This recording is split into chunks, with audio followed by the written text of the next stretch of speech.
Okay, you ready? Yeah, I'm ready. Jesus fucking Christ. That's Are you ready for the podcast now? Yeah, I'm ready for the podcast, you piece of shit.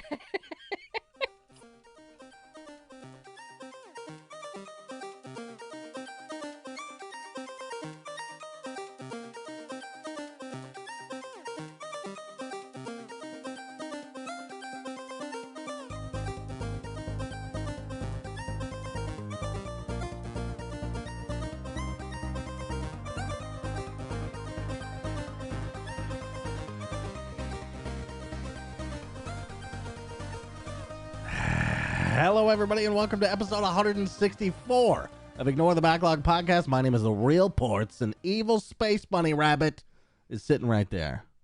Bunny rabbit? What the fuck? Yeah. Okay. Well, that's what they are, right? They're bunny rabbits. I mean, that's the formal title of a rabbit. Is it? Or a bunny. I think so. I don't know. I just like bunnies. Rabbits. Yeah. I guess. Rabbit Bunny stew? You couldn't make a bunny stew. I mean, I've had it. You can. But not, I'm just saying you wouldn't want to call it that and serve it to people. No. Like rabbit stew sounds like it might be good. Bunny stew is like you are the devil. a monster. Yeah, it makes you sound more like an asshole. Like you killed something cute and It's adorable. like this is veal, not baby little fucking animal. You know? It's veal. It's not baby cow that has been locked in a cage for months and unable to move and develop its muscles. Muscles? Exactly. Veal sounds better, you know? Yeah, it sounds way It's all about better. optics. Hey, Bunny, do we have news this week? We have something better this week, Ports. Oh, It shit. is the end of the year. Oh, my God. And while there has been a lot of news this week, we'll talk about it next week because this is my favorite podcast of the year that we're going to do. Absolutely. Yeah. So we're going to go over our games of the year for 2022. That means new to us, not necessarily came out this year. Right. Although those games are certainly not excluded. Yeah. So we'll just get into it. Do you want to run down the categories real quick? We have a lot of them. Yes, we actually do have quite a lot of them. We have some old questions that also have been sent in from over. We do. We didn't poll our users again because that's just the kind of people we are. Also, we also forgot we did it last year, to be honest. Yeah, I forgot until like Ports is like, where did we get these questions? Why are they highlighted? And I'm like, IDK, BFF, Jill. This is what I have. It's been a shit. We did week. find who sent them, so we'll give you credit again. Yeah. Still listeners. Yeah. So we have best shooter, best story, best character, artwork, music, game that made you have feelings, action game, time sync, games that made you rage, best horror game, best game that made you cringe, best multiplayer, game that you hated, game that everyone hated but you loved, games that were overhyped, and then your top 10. And then there was also a couple others like hidden gems, games that you played or beat this year, would love to make a sequel or DLC, and game genre that you fell in love with and didn't expect to. So is hidden gem game/genre you fell in love with that you didn't expect to? no, those are two separate ones. Game genre that you fell in love with that you didn't expect to. Oh, yeah, those are okay. Yeah. And then a game that you want a sequel or a DLC for. That's right. Okay. Yeah. Cool. Yeah. All right. Sounds good. So let's run it down. Best shooter, what you got? Best shooter I got was Devil Daggers again. I had to. Because I got way into it at the beginning of the year, and I looked at my fucking Steam recap, which is fucking amazing, by the way. That's new. Yeah, the Steam recap is sick. Yeah. Share yours with the podcast. Ignore Backlog on Twitter. Yeah. Send us yours. We'll show ours, and we should put ours on there too. Yeah, we'll show ours, and then you guys could show us yours, and then we can call each other and then degens. you know what goes down after you show us yours and we show us ours. You know what I'm saying? Yeah, we mutually discuss how your games suck. Well, yeah, that's true. Yeah, my games specifically. Yeah, no, everyone's games. Oh, okay. No, our games are good. Theirs sucks. No, I'm kidding. I think we both know my games suck. No, A little spoiler for my chart. 42% of my total time played for the year was Dota. Why are we not fucking surprised, Ports? I know, but it's still horrifying, you know? It's terrifying. But, yeah, Devil Daggers. I got back into that really hardcore again. And how many hours do you have in that game now? I think I have, let me actually look. But, like, at the beginning of January, February, and March, I was, like, slamming my head against this game. I'm at 31 hours in that game. Jesus Christ. And then June and July, for some reason, I went full goblin mode on it again.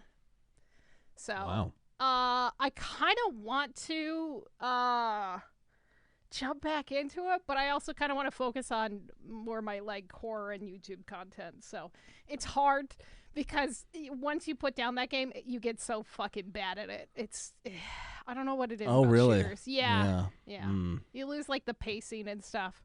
So that makes sense. That's it. Yeah. What about you? What was your best shooter this year? All right. No surprise here, probably. Proteus. Proteus. Not surprised. Yeah. I like boomer shooters a lot. And this is probably the best one since Dusk, I'd have to say. Mm-hmm. I had a good time with it. I actually have not beaten it, but that's more my own gaming problems that we'll get into later. Yeah, it's fucking awesome though. I think I'm probably halfway through it. Okay. To be fair though, it did come out a couple months ago, so yeah, and it's relatively recent. It's still in early access, yeah. Is that true? I think so. From what I was looking at when I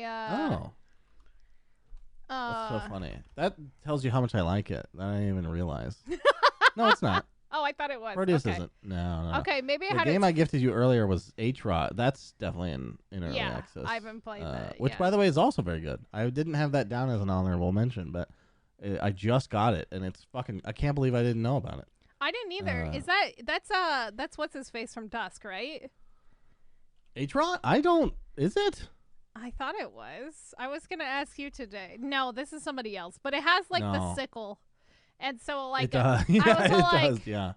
Oh, I'm like, but it feels really good because I played that a little bit this weekend too, and it's quite good. I'm kind of excited to keep playing it. So it's very cool, and it has a really unique like Soviet Union like 80s aesthetic that's fucking sick. Oh yeah.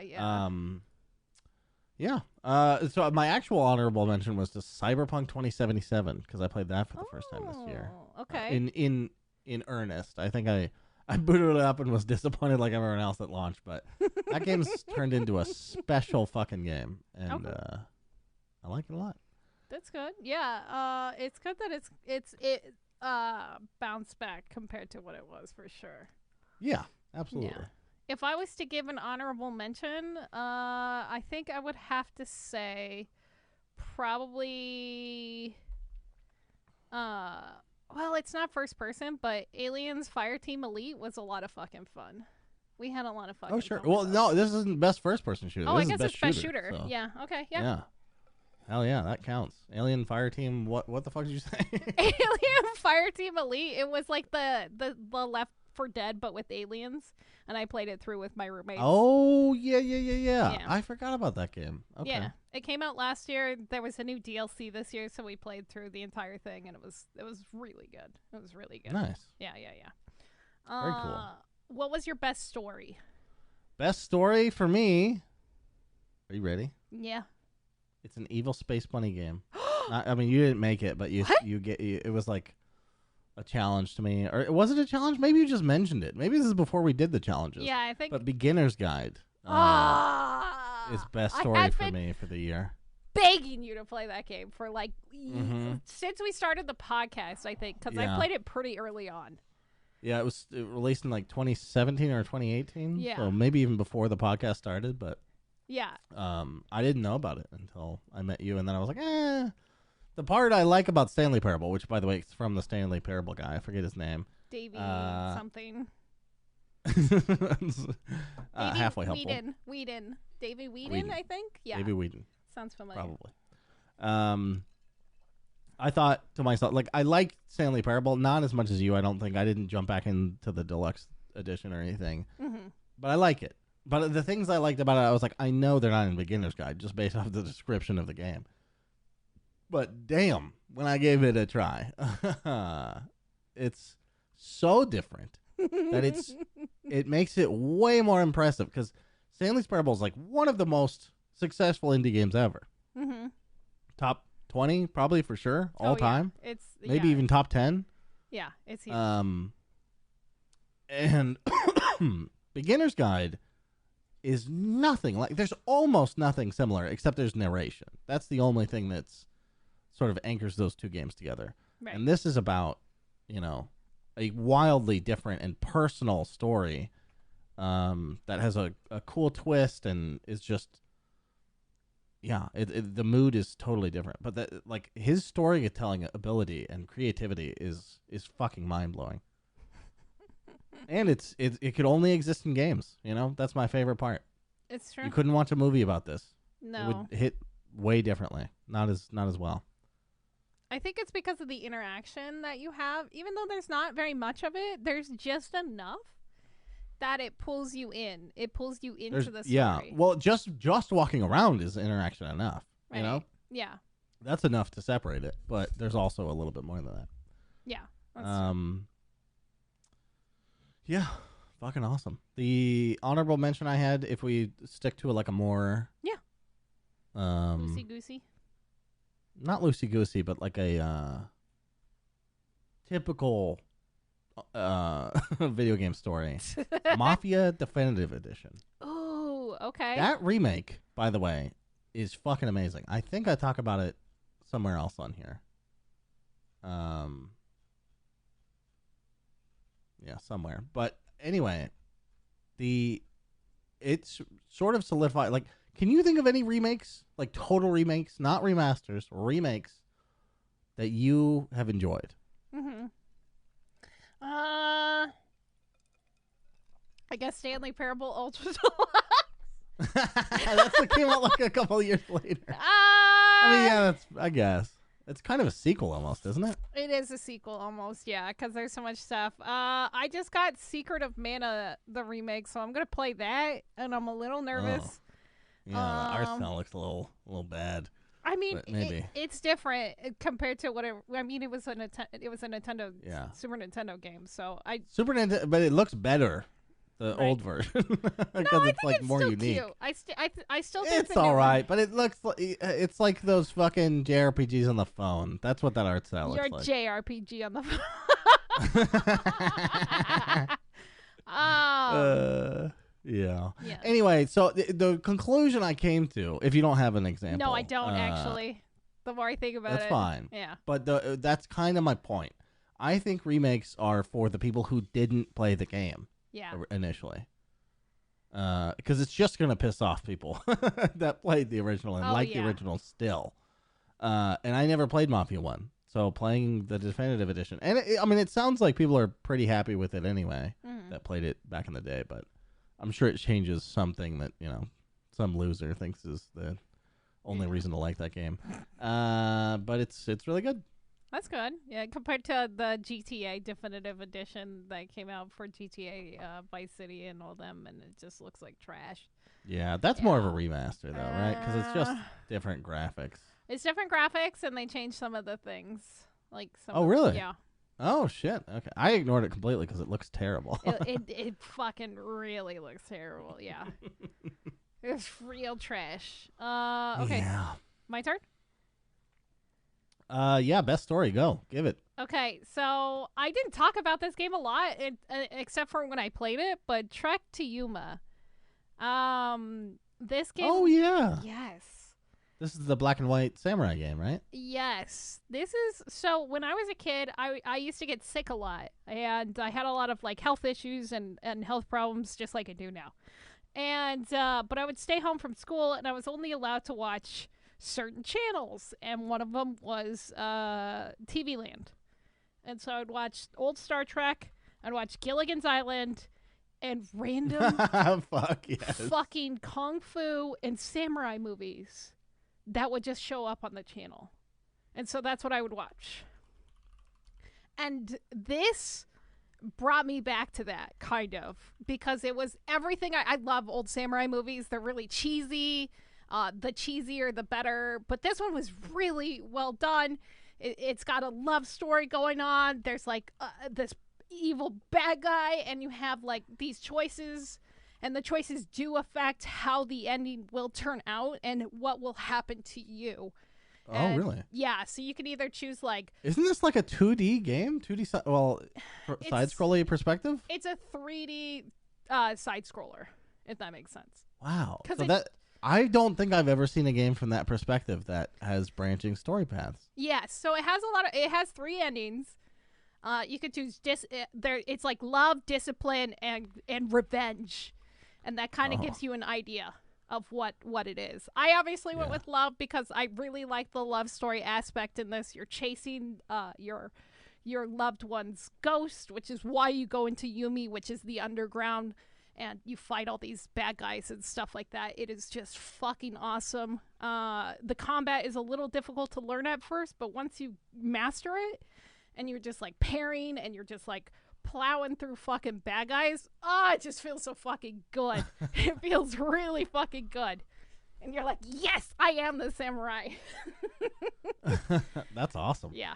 And so I like that one. My honorable mention for games that are story driven is probably the Frog Detective games. I haven't played the third one that just came out this year, but the first 2 I played both of them, and they are just a lovely little delight. The story's funny. You know me pretty well. Yeah. Would I get into those? I don't know. It's hard to say. I think you would have to be in a funny, goofy mood, and you want to do voices. Okay. If you you want, you have to. It's reading. It's reading. Yeah. Yeah. I see. Okay. Yeah. So, but the dialogue is really funny, and it's just super cheesy and kind of memey. So, I like those a lot. They're great for me. So, okay. Sweet. Hell yeah. What about best character? So, for me, I played a lot of fucking games, and this was really hard for me to kind of narrow down, but I like robot-like characters and sentient guiding characters, so I had to go with the narrator from Stanley Parable. I had to. He's just such a fucking iconic character. He's great, and it's really funny. My favorite part of the Stanley Parable Ultra Deluxe is because somebody complained about the narrator, he made a pause button, but instead what that does is it lets the narrator continue on forever, and it pauses you in time. So he unfreezes you as soon as he's done with his ramble. And it's great. Which is forever. Yeah, and so you could literally... that's a funny ending to the game, because you could literally push the button until oblivion, so... Yeah. Yeah, he's mine. What about yours? I also went with a Robo-E character. Oh, okay. And I picked... another bunny game. Kaizen from Event Zero. Kaizen! Yeah. Kaizen's good. First of all, just the AI conversations you have in that game, like, technically, no one else has really done. No. It's pretty simple how they put it together, but, hey, they're the ones who put it together, and I hope people build on this, because having conversations with AI, sounds fucking awesome. Yeah, I'd love to, and it fits the setting super well. Like, yeah, any like sci-fi game that doesn't have an AI you can interact with is going to be kind of a disappointment from now on. Kaizen's such a good choice. Yes. I think maybe last year I picked Kaizen. I can't remember. I know Kaizen I think came you up. did. Yeah, I think that's what sold me on the game. He's such a good character. Now I'm tempted. Yeah. I have to. I can see if I can find my other one. 20 character. Fuck! I did the computer for Breath's Edge. Oh. Did you play Event Zero last year? I remember. Maybe it was before that. Maybe. I'll have to look into it again. But Kaizen, good choice. What about... Kaizen's great. What about best... My honorable... Oh, yeah, go ahead. Sorry.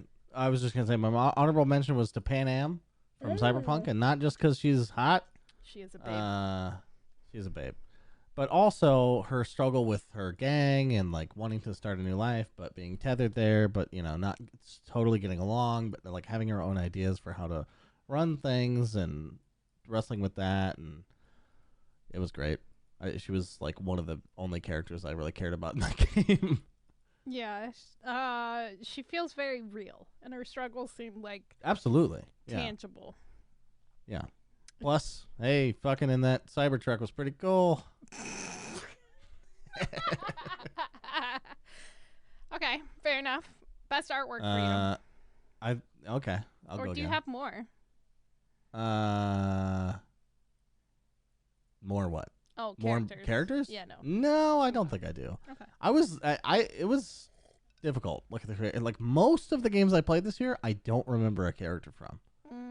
And part of that is just the kinds of games I played this year. I played a shitload of survival craft games. Yeah. A lot of MMOs. Just like games that don't get into that as much. Yeah. So, yeah. Anyway. Yeah. What are we on now? Fuck. Artwork. I missed it. I was scrolling around. Yeah, art. Yeah. So I took this as art style more than artwork, because artwork sounds like a piece of like a... Yeah, no, painting. I meant like style of the game and stuff. Yeah. Sure. Yeah, I just want to make sure we're on the same page. Yeah. So Assassin's Creed Origins, the Egyptian aesthetic, they nail perfectly. Mm-hmm. I happen to like that aesthetic a shitload. And yeah, just running around the dunes and just everything it's so gorgeous. I've played Odyssey this year as well, which is the game after this, and it doesn't look nearly as good. And I think it just comes down to how they nailed the aesthetic. Like Greece and Rome and all that shit, it's kind of generic-y woods and fucking shit. Like there wasn't as much to go for in terms of a visual treat, like in the setting. So this is one of the most beautiful Assassin's Creed games that I've ever played, and it's great. That's fair. That's understandable. I have to go with shock value here. I went with I went with Scorn, because the amount of... Oh, sure. Yeah. I mean, yeah. Yeah, not my favorite thing to look at, but definitely impressive. Yeah, I think I have to go with it for the simple fact that it was just so fucking crazy looking, and just like the amount of stuff that they put into that was just bananas, and it took a lot, and there was a lot of love behind the weird fucked upness that it was, and I could definitely appreciate that. Also, it, pays homage to the actual artist, and because I was playing it again last night, and I was... What do you mean it pays homage to the original artist? What? Oh, like of God. The game? Like no, they mentioned them specifically, or you mean H.R. Geiger? Yeah, H.R. Geiger. Thank you. Okay. I couldn't remember his name. I got you. Yeah, the visual artwork is all inspired by Geiger, and it definitely it just looks so cool, and it's really creepy, and it just keeps you wondering what the fuck is gonna happen.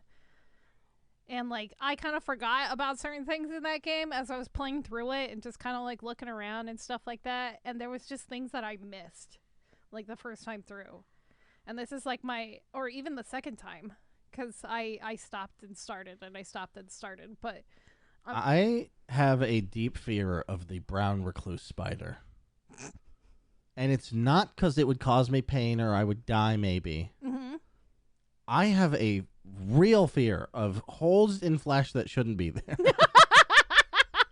And so I can't play. I don't think I could get through Scorn. I don't think it's possible. Okay. I can respect that. I can respect that for sure. But I can understand what's going on over there and be happy that somebody did that and is making other people happy. I like that. It's like people that are into spiders. I get it. They're cool creatures. Get the fuck Get out the of here fuck with away that from shit. me. I don't want to be around it. Yeah, I don't want anything near me, near you. Just stay the fuck over there, and we'll be fine. We'll be best friends from as far away as possible. Exactly. The honorable mention that I had to go with was the artwork and the drawings from Sucker for Love, because all the women that you could date in that game, because it's a dating sim, are just adorable. So I did not write down my honorable mention. Yeah. But well, it's our I podcast. played Returnal a little bit last year. But Returnal probably wins honorable mention for me. Yeah, that's fair. Not only is it one of the best looking games I've ever played, it is got that alien H.R. Geiger stuff also, and it's not to the degree that Scorn is, and I can actually play it. That's fair. Yeah, that's fair. Tentacles, creepiness, yeah. Best music. What you got? Okay, so best music, I have two because I had a hard time choosing between the two. But choose one, and the other one's an honorable mention. Okay, fine. Then I'm gonna go with Hollow Knight first. Okay. Because I usually turn off music after a while playing a video game, and just listen to whatever the fuck is going on. But Hollow Knight had my full fucking attention with music and everything, and it is beautiful and kind of sad in this weird haunting way, and the game gets real fucking dark if you actually pay attention to the lore, and it's just fucking sad. But it's so pretty. It's really pretty music, and I like listening to it outside of playing the game now and beating the game. So awesome. My honorable mention for this category would have to go to Dark Tide, the Warhammer game that I haven't been able to play very much because I heard the music is really good in that. It's so That's good. the only thing that makes me interested in it. I was like, oh shit, really? It's really good. So the best part about the music is it builds up, and it is kind of oh fuck, what's that word? I can't think of that word. Environmental, where it's situational. And so oh sure, yeah. As there's waves and stuff like that, it builds up and picks up and just gets really heavy. It's dynamic. Yeah, dynamic. Thank you. That's the word I'm looking for. Hell yeah. Okay. And it just fucking works really well, and it helps with the sense of urgency and stuff like that. It's just 10 out of 10. 10 out of fucking 10. Nice. Yeah. Fuck yeah. Yeah, it's really good. Do you have an honorable mention? That is my honorable mention. Oh yeah, sorry, Hollow Knight. Yeah, Hollow Knight was my first one. Yeah. I didn't write that down. I've been writing these as we go. Oh, I'll give you my list. I'll give you my list. Yeah, I know. Yeah, you're right. I should not be doing this right now. Yeah. So music for me. Mm-hmm. Lord of the Rings Online, baby. I fucking knew it. It's a little bit cheaty because I played Lord of the Rings Online back in 2010 or something when I built my computer and I was waiting for Old Republic to come out. Which, by the way, I built my first computer to play Old Republic and Skyrim, which came out in the same year. So I played a little bit then. I really didn't. I played till 15. I barely even count that as playing an MMO. So I'm gonna count it this year.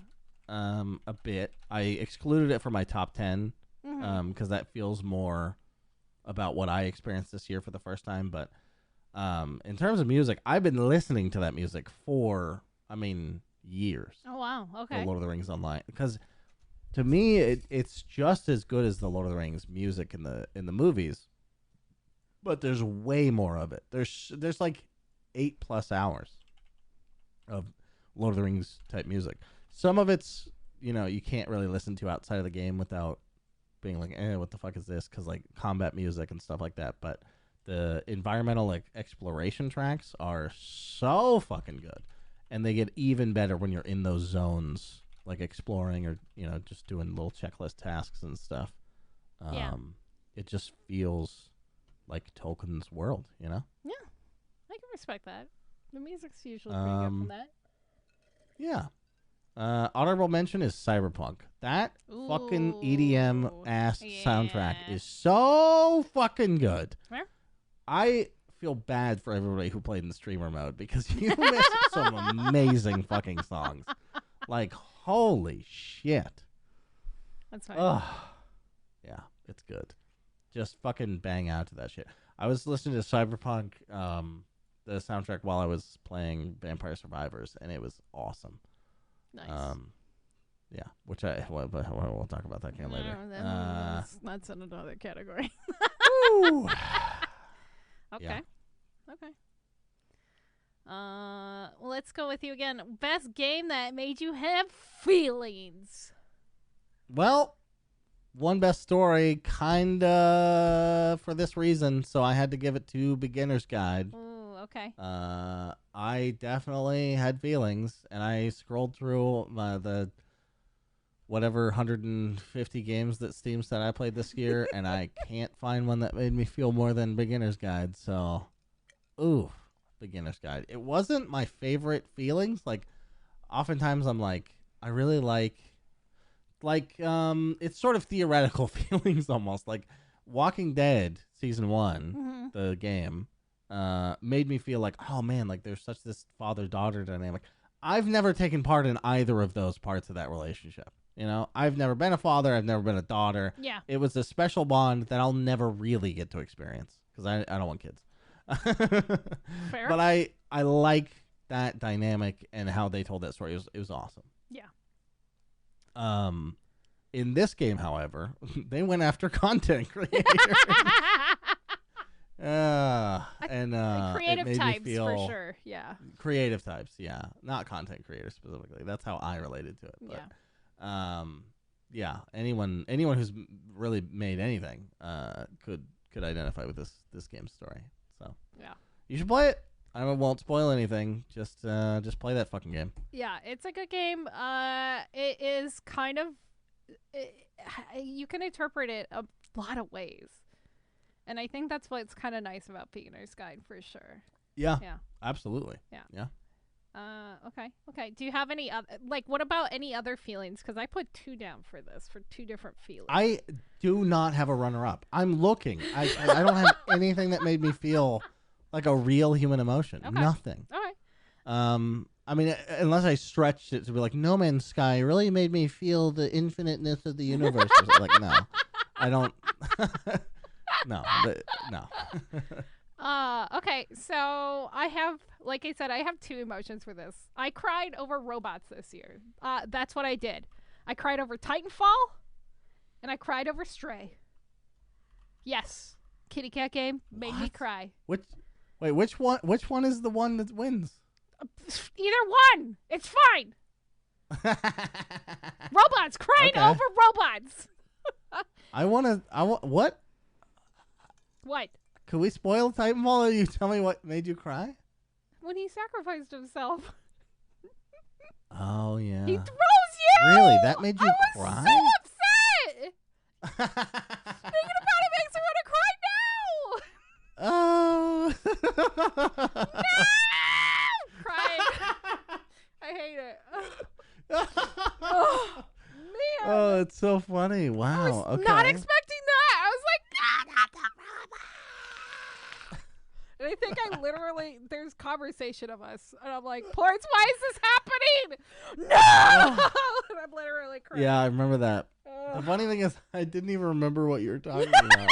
You piece of shit. It did not hit me nearly as hard as it did. I don't know what it is about robots that just sacrifice themselves and they're so selfless. You see the cold potential of humanity in robots.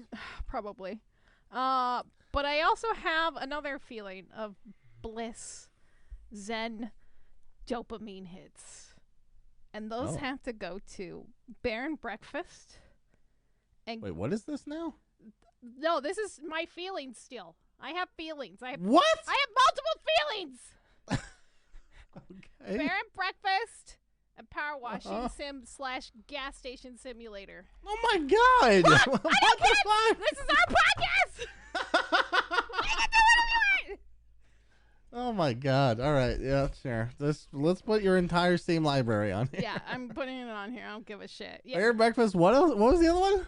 Put down gas station simulator. Gas simulator. Gas station. I just wrote down gas station. Bear breakfast. Wow. So what'd you feel in those games? I don't know. Dopamine? Zen? There's something about like we talked about. Well, this. then Vampire Survivors should be on this. Vampire Survivors scratches another itch. Dopamine? Similar, but it's not the same. It's not like zen and like peaceful, almost. Oh, okay. No, it's definitely not peaceful. It's not peaceful. It's chaos. Dopamine. Okay. What about your best action? Best action game. Yeah. For me, this has to go to Lost Ark. Ooh, I forgot about that. The Amazon MMO. That everyone else forgot about too. The Diablo MMO. Yeah. It's been ripped to shreds for its pay-to-win problems, which are absolutely fair and real. But thing is, I don't really get to end games in MMOs. So I don't really give a shit about that. Yeah, that's fair. Just the Diablo-y combat is so... I think it's the best ARPG I've ever played in terms of how the combat feels. So, yeah, that wins. Honorable mention to Assassin's Creed Origins. The combat in that game is so good. Ooh. And they did the RPG stuff where you get new gear and, you know, it's more of an RPG now instead of just an action game. But the combat's real good. Yeah. Yeah, that's good. That's good. What about you? I went with Cult of the Lamb. Oh, really? Yeah. What even is the gameplay in that game? So, Cult of the Lamb is like Binding of Isaac and Dead Souls had a weird baby with Stardew Valley and Animal Crossing. God, that feels like it should be really up my alley. Because like you go through the different dungeons, they are randomly generated. You have to fight through them. There's also some Darkest Dungeon aspects with like random shit happening in the rooms, and shit could go bad or wrong. There is the aspect of keeping your cult members happy and collecting new cult members, as well as like putting little houses up for them and cleaning up their poop and feeding them and stuff so they don't die, and then sacrificing them ultimately and stuff like that, or not sacrificing them. But yeah. Okay. I just bought it off that very descriptive. I so I had 2 playthroughs through this, right? I had one on stream, and that one ended up being 20 hours. And then the other one was I was doing like be nice to all your followers and take care of them and stuff like that. And then I was doing another playthrough, which I never finished, where I just sacrifice them willingly, just do everything I can to survive sort of thing, and yada, yada, yada. But yeah. Yeah, you could either be a nice cult leader or a terrible sacrificing monster cult leader, and then they'll smile at you and love you. There's good cult leaders? No. In that universe? You know, I like to pretend that I am. Sure. Yeah. Sure. Yeah, I'm sure they all think they're good. Sure. Go ahead. Cool. Did you have a mention, an honorable? I guess it's mention? not an action; it's more of a shooter, but it also is action because you slide around like a motherfucking banshee. Titanfall. Action's pretty wide. Yeah. I mean, look at what like Game Awards considers action. It's like every genre basically. Yeah, I would say then I have to go with Titanfall. Just because it would be fun. Hell yeah. Yeah. Fucking Jesus Christ, the combat mechanics in that. It's so much good. fun sliding around being a little fucking animal and then running around on the walls and like doing parkour and just screaming parkour. It's 10 out of 10. Yeah. And then you get a big robot. Like, how could you go wrong? How did that series not take off? It really bothers me. Yep. That comes up for me later on. Okay. Now I know you've got a good pick for this one. Yeah. And I think I know what it is. Yeah. What's your best time sync game? I have two, but Vampire Survivors obviously has to go first. Has to go first. And it doesn't even have vampires in it, which is the funniest part about it, because it started with Castlevania characters. And it was just like a funny homage to that. Anyway, obviously I went chasing after achievements in that game. I haven't done it recently with the DLC and some of the other ones from the previous update, but goddamn, when I can't sleep at night, that was like fucking 6-7 months of my life apparently. Cause did you talk about this early on in the not early on in the podcast, but early on in the year? Because you've been playing it since it actually came out in like early access, right? Yes. I have no memories of you talking about January, February. I just wrote it off that clearly, probably. So 30. I was like, it doesn't look like it's for me. So, I have a 13-day streak with this game, and looking at it, 39% of my total playtime of February was Vampire Survivors. Wow. And you still managed to beat how many games this year? 111. 111. Jesus fucking Christ. Yep. I didn't sleep a lot this year, and that's why I'm deranged and fucked up. The other one is more recent, and I bought it off of your whim, was Farthest Frontier. I have put... Oh, yeah, it was a whim. It was a whim. I was about to say, if it was my recommendation, it's not a whim, but this was a whim. Yeah. I was like, hey, this looks kind of cool. I don't know.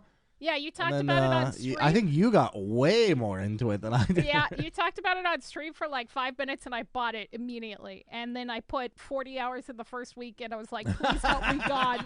I can't. I'm not sleeping.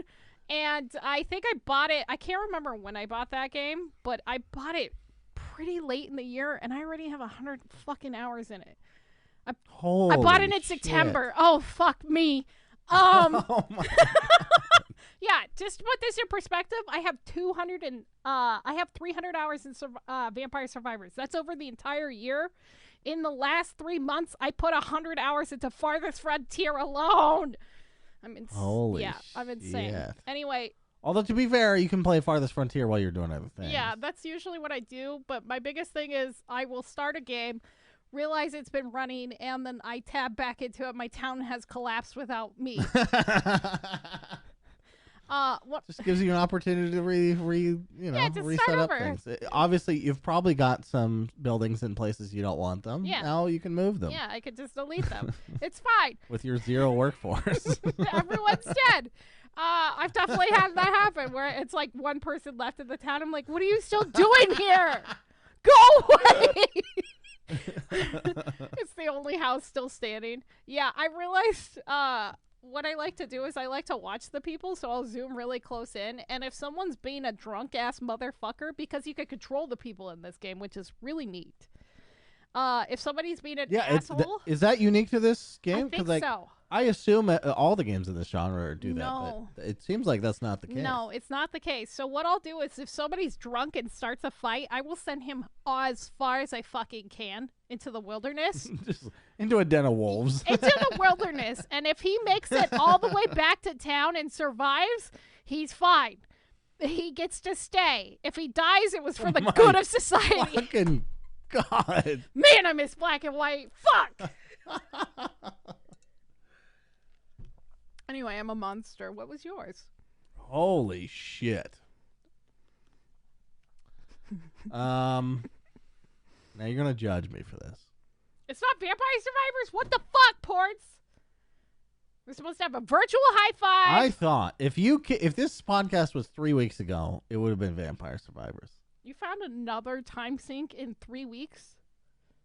Elder Scrolls Online. Fucking knew it. Fucking incredible. You can do so many things that I find very fun. By the way, okay. Mm-hmm. It keeps that. How do I say this? I like the Elder Scrolls games so fucking much. Mm-hmm. I've played Skyrim so many times. I've played Oblivion so many times. Love them. And this game keeps some of those aspects enough to make it feel like one of those and be an MMO at the same time. And one of the big aspects is when you're just going on a quest, you're doing a dungeon, whatever you're doing, wherever you are in the world, there's little containers that you can take random crafting materials out of or whatever, junk to sell. Just grab all the shit out of this random bag in this room and do something with it later. That itch that Elder Scrolls and Fallout give you is in this fucking MMO. And I'm like, how the fuck did they figure this out? And other MMOs just have empty fucking cardboard fucking rooms still. Yeah. It's great. It's fantastic. So, yeah, I mean, there's exploring. There's, like, completionist of the map kind of shit. There's, like, base building, which is super... Well, you can earn a lot of it or, like, craft some of the stuff, like furniture you need. Right. But I'm just getting into the game, so I bought a bunch of stuff. Of course you did. Sorry, that was judgmental. So I have a buddy. And mean. The main reason, so I actually, if I was just playing alone, I would still be sticking to Lord of the Rings Online right now. But I have a buddy, an IRL buddy, who's like really into this right now. So I'm like, you know what? Let's get into it at the same time. Like, it's not often, your gaming period syncs with another gamer. So I was like, let's both get into this at the same time.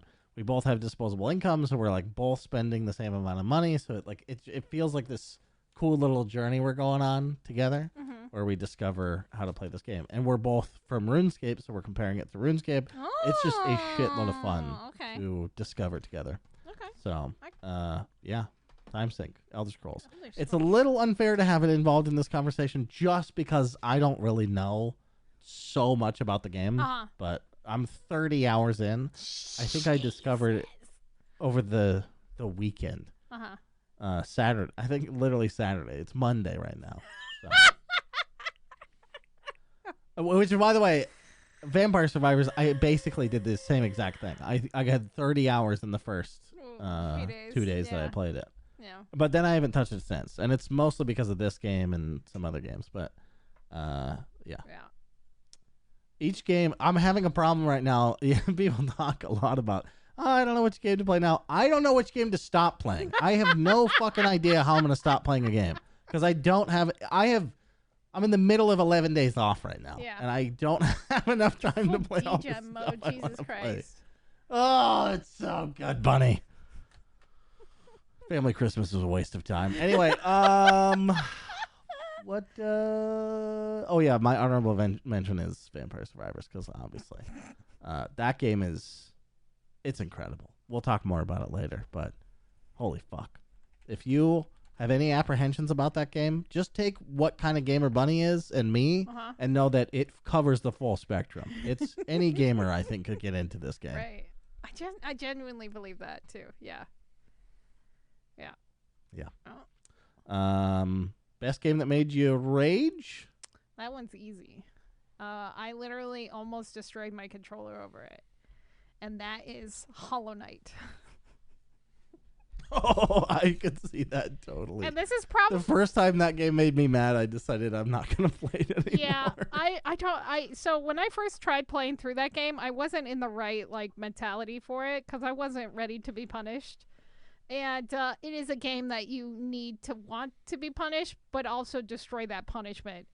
And it is brutal. It is fucking just destroys you. I'm at this part where it turns into Celeste, and you're doing all these crazy fucking jumps and sliding around on walls, and it is just... Are the mechanics good enough for fucking bonkers? Yes, it is. Really? But I literally threw my controller. I mean, I know you can do it, but is it enjoyable? I don't know. It is more about conquest and wanting. So I'm gonna steal a comparison that somebody else did to Dwarf Fortress, and it's like, hi, do you like being fucked in the face? This is the game for you. And eventually you're like, yeah, I'm okay with this. I could deal with this, and then I could fuck face, and that's kind of what it does. It makes me so mad that I just have to keep going, and I'm glad I didn't. God, that does not happen to me. What the fuck? I even said this was the game this was the year that I wasn't going to play any games that make me mad. Or like irked me, but I couldn't stop. I could not stop. And I'm glad I didn't stream this one because it would be so fucking boring because it would just be me screaming probably every 11 seconds and I couldn't stop because I was so fucking invested in this game. I put 31 hours. You'd be taking it out on chat. Yeah, I'd be taking it out on chat. They would fucking slowly start to leave as I just mauled and scream at the top of my lungs. And yeah, so I didn't want to do that to him. So I only streamed it that one day, and that was one and done. But I did beat it. I put about 31 hours into it. I didn't realize that was the ending. I should have realized that was the ending, but I just went for it. I was like, I won't get this first try. I did. Wow. Holy shit. I was not expecting the boss to be that easy because I had been slamming my head against these other two bosses and I was going back and forth between them and I'm like, I need a fucking break and I fucking can't deal with this. And so I left and I just wandered off and I went to the final boss and I'm just like, I won't get it. It won't be the end. And then it was. So I was like, oh, okay. Anyway, what about you? Games that made you rage? Games that made me rage. God damn. All right. I'm excluding Dota 2 just because it's you beat that talked to death. That dead horse? I'm trying New things? to quit that game a little bit. Ooh, So you said that last time and then you went shut the fuck up. You went Dick Ham into it and you put 30 hours. Don't lie to me, please. Dota? Yeah. What do you mean 30 hours? I remember one week you're like, I finally quit Dota and I'm not going to do it anymore since I'm done with the league. And then literally the next week you came in to the podcast and you're like, all I did was play Dota. Casual Dota, like a fucking idiot. Yeah. Anyway. I mean, it is a good time when you don't care. Yeah. Look, I'm not saying I'm trying to get better about setting expectations for that. I'm not quitting. It's just on hold for a while. Yeah, that's fair. You can put it hopefully no until next battle pass, but we'll see. The game I want to talk about is Call of Duty Modern Warfare 2. This game actually came out this year. It's got, by the way, it's a great Call of Duty. Make no mistake. It fucking nails the old. I'd say I haven't had fun with Call of Duty like this since Black Ops 1, which is goddamn 12 years ago. Okay. It's really fun. Still, though, it is Call of Duty, and it's got spawn killing, cheap-ass ways to die, and all of that. Yeah. But there's so many modes now that I think a lot of the try-hard little twerps went to Warzone, you know? Oh, okay. So I think some of the regular Call of Duty is a little less sweaty. Or it's the skill-based matchmaking and I suck. It could be that. But I'm able to, keep it together in those lobbies. So yeah. I don't know. Yeah, it's fun. It's good. But it makes you rage like a motherfucker. Yeah. Especially when it starts lagging or like you get spawn killed over and over and over and over and over again. They have like no limit on how many kill streak rewards can be used at the same time. So if the enemy team is like crushing you with like three people are just on giant kill streaks, they can have like a helicopter and a jet in the air and fucking sending missiles down. Like it's like spawn kill. You couldn't solve that problem without dealing with that problem because the all the kill streak rewards just kill you like immediately after when they see you, basically. Not all of them, but a lot of them. Mm-hmm. So it's a little ridiculous. The game's pretty like if one team's winning, they're probably gonna win.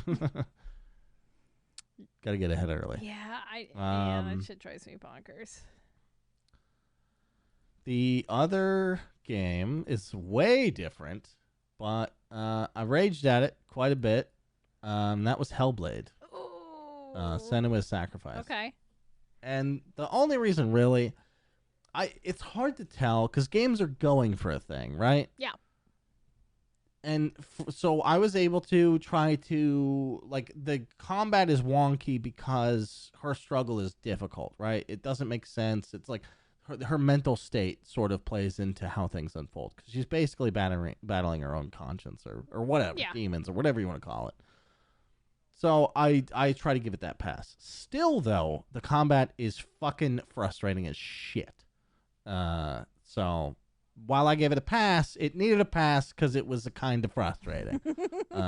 So it's not going to win. It's not nearly as frustrating as Call of Duty, but it is worth mentioning. Holy shit. That's fair. That shit can piss you off, especially when there's a bunch of weird, wonky sounds going in your ear. You'll realize when you play it. Yeah, I need to play it. I think I'm going to put it on my list this year and focus on some It's a great stuff. game. It's a great game. If you didn't get sleepy from weed, I'd say you should play it high. It was awesome while I was high. All right, maybe I'll try it. And then fall asleep. Okay. Okay, good. I kind of want to suggest something we've never done before. Oh, okay. Are we skipping? Do you? Yeah. No, I was going to say, do you want to take a break and come back? The listeners will experience no break, basically. Oh, okay. But I kind of want to go get another drink and pee. Go get another drink and pee, and then I'm going to go grab my soda. Okay. Okay. Sounds good. Okay. I'll be back. Okay. And we're back. Bunny? Yeah. What category are you on? Good question. Best horror games. Best horror game. Yeah. Oh, yeah. Yeah. Okay. So, you want me to go first? Yeah, go ahead, because I have 3. Jesus Christ. Look, listen, 111 games. No, 111 games. I know. And those are just the brand new ones. Yeah. And the ones you beat. Yeah. Many of these games I did not beat. But here's one that I did beat. Okay. Lost in Vivo is my best horror game of 2022. Another goddamn Bunny suggestion, which goddamn it, I'm upset about. I don't want to give Bunny credit, all right? Let's be clear. Yeah. But what I do want to do is shine a light on games that fucking rule. And that's this game. It's awesome. If you don't mind, you know what? I don't even want to say things about it. Just if you like horror in any way, you got to play that game. It's so good. It's so good. And if you're scared, don't be. I mean, it is scary. Well, if you're scared, that's part of it. Yeah. it's kind of part of it. It's a horror game. For sure. And honestly, I mean, I don't know. There's a lot of like AAA horror. I'm sure you're aware. I think we've even talked about. It's kind of failing. It's failing quite bad. Spectacularly at the moment, and indie horror is picking up the slack. So it's nice to have some of that back because we all know no one was scared of Callisto Protocol. No, I don't think anyone was. I mean, it had its moments with jump scares, but like that gets old fast. And a lot of. And it's got great sound design. The game looks amazing, but it's just so predictable, you know. Anyway, my honorable mention is Hellblade again. Goddamn amazing fucking video game that I love. It's a great game. Play it high if you can. Ports recommended. Yes. Recommended with weed by Ports. Recommended with weed by Ports. Oh, that should be your new segment. Recommended by Ports with weed. This week, it was staring at the spackle on your ceiling. It's real good, trust me. Just get into bed, get real fucking high, get cozy in your blankets. And look at that balloon fucking ape in your ceiling. Isn't he awesome? He's wielding a club of seals. Is the club made out of seals, or does it have a seals attachment to it? How does club seals work? It's just a shitload of seals by the tail. Okay. Yeah, but in one hand. Okay. Because a big ass gorilla. Yeah. Obviously, I can respect that. I can respect that for sure. Okay, my turn. Yes. As you know, 90% of the games I think Evil Space Bunny's best horror game 2022. What was it? I have to go with convenient. The first one. I love the ending, the surprise endings, and I was not expecting the twist with the Wendigos. If I was to put a third game on here, it would probably be that game. Okay. I actually beat that game. You did. You know? I'm proud of you. I talked a little smack about it. That's fair. Because it's a little simple and all that, but it does have some cool stuff in it, for sure. Yeah, the developer went out of his way to not have too many jump scares. That was one of his things. He did not want to have jump scares. Even though the guy jumping on you is terrifying. So. Do you mean the when he kills you? Yeah. Yeah, the first time that was. You're like, oh horrible. God, fuck. Because I saw it coming, and I was like, okay, I can run through the door, and the door's locked. And you're like, how did he accomplish that? Fuck off. Also, being trapped in that basement is like, that was legitimately kind of terrifying. Oh, the worst. After playing that game, I had a nightmare where I had I was taking an Uber, and then the Uber driver somehow knocked me out in his car. And then kidnapped me and put me in his bedroom. Jesus Christ. It was fucked up. It was a fucked up dream. My God. And then he ripped off his face. It just went worse. It got worse. It was a nightmare. Jesus. Convenient. You win. Get off me. The other two that I have listed is Outsiders from the Dread X collection. I kind of forgot about this game until I started going through my personal list, but goddamn, I fucking loved that little short indie game that was a part of the first Dread X collection. It was so good. It had a lot of twists and turns that I was not anticipating because it had like one of those, it was kind of like Convenient where you like have that situation where you're trying to figure out stuff until you die, and then you get further, and then you know, and then the ending was just fucking, I was like, oh my God, I would have never thought this. And, but you're in a, I'm going to spoil it. Should I spoil it? Okay. Sure. So the ending is you're on an alien spaceship and you're being run through a simulation over and over again. And part of the simulation is like you're in a cornfield. And I was like, oh, that all makes sense now. But yeah, you eventually escape and you find the alien stuff, and they make fun of humans, and like they have everything written in Comic Sans because humans don't like Comic Sans.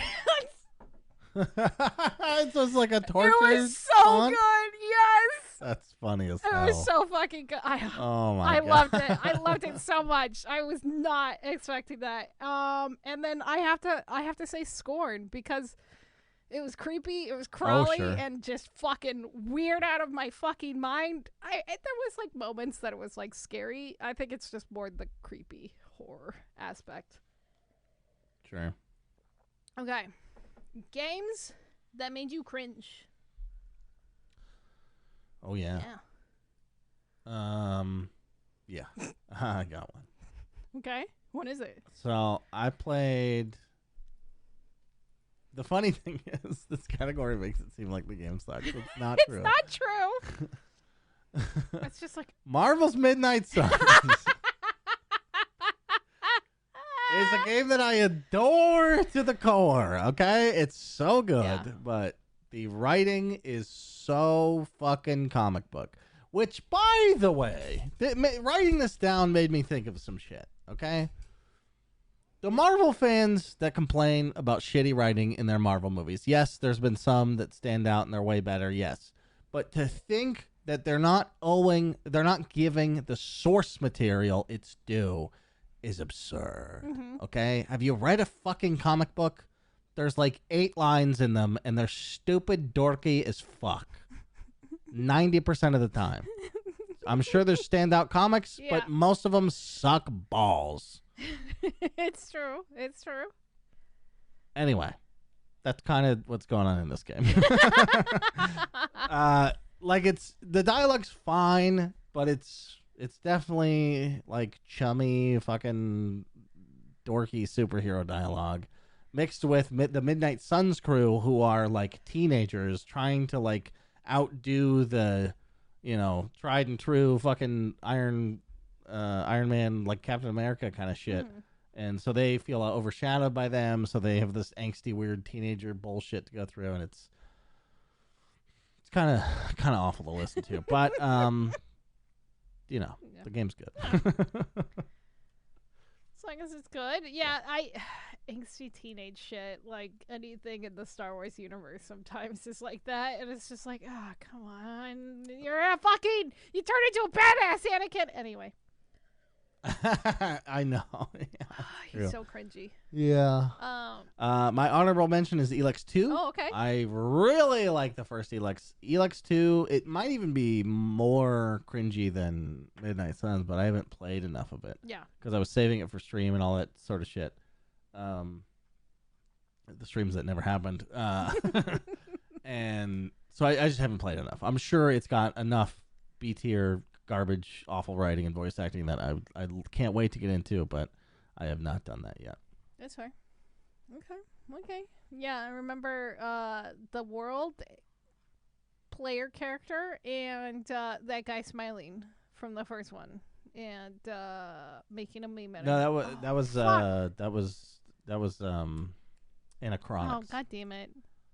Elex is like the gothic, but with jetpacks. Oh, that's right. Okay. Yeah. I'm sorry, I got those confused. Yeah, that's all good. They're all like my horror game smash in your head. You're B tier. Anachronix should win everything. That game is incredible. By the way, works on the Steam Deck.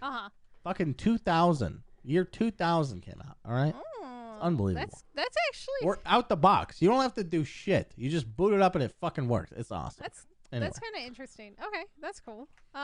So for mine, I put this little itch.io game that I played that a lot of people liked on TikTok called Gym or Jail, and it's where you get stalked by a gym Chad bro, and there's a lot of like TikTok sound effects, for better lack of terminology, just like the weird fucking meme sound effects, like the loud like Vine boom and like loud equals funny, loud equals scary moments in it, and the whole thing is kind of cringe. I don't know how else to explain it. It is a cringy game. The other honorable mention that I have after I beat it was Mirror Forge. The game was interesting to say. It had its moments where it was really scary, not the best story, and then the very ending was just like super fucking cringe. He's like, don't worry, with you at my side, we can defeat anything, sort of like mentality. And I'm like, what the fuck is he saying? He's a fucking idiot. I'm like, my character's goddamn dumb. That's good. It was really cheesy, and I was just like, okay, all right, whatever. And just fucking, I was like, oh, he really just said that. Shudder my chair. Okay, we're gonna get into best multiplayer, and I'm gonna go first because this is one of my favorites. Oh shit, go! I picked The Forest.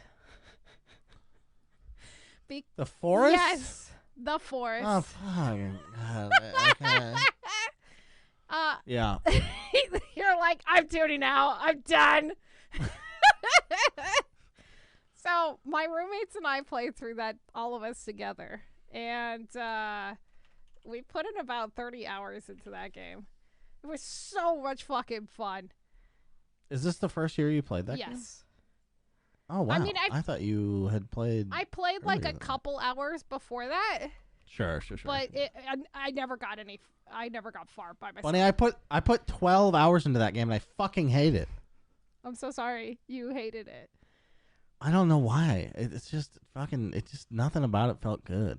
Also, there's a weird thing with the POV. I can't set a POV that looks right. They all look like it's fisheye. Really? I think it Even is. the lowest possible. I think it is a little fisheye now that I think about it.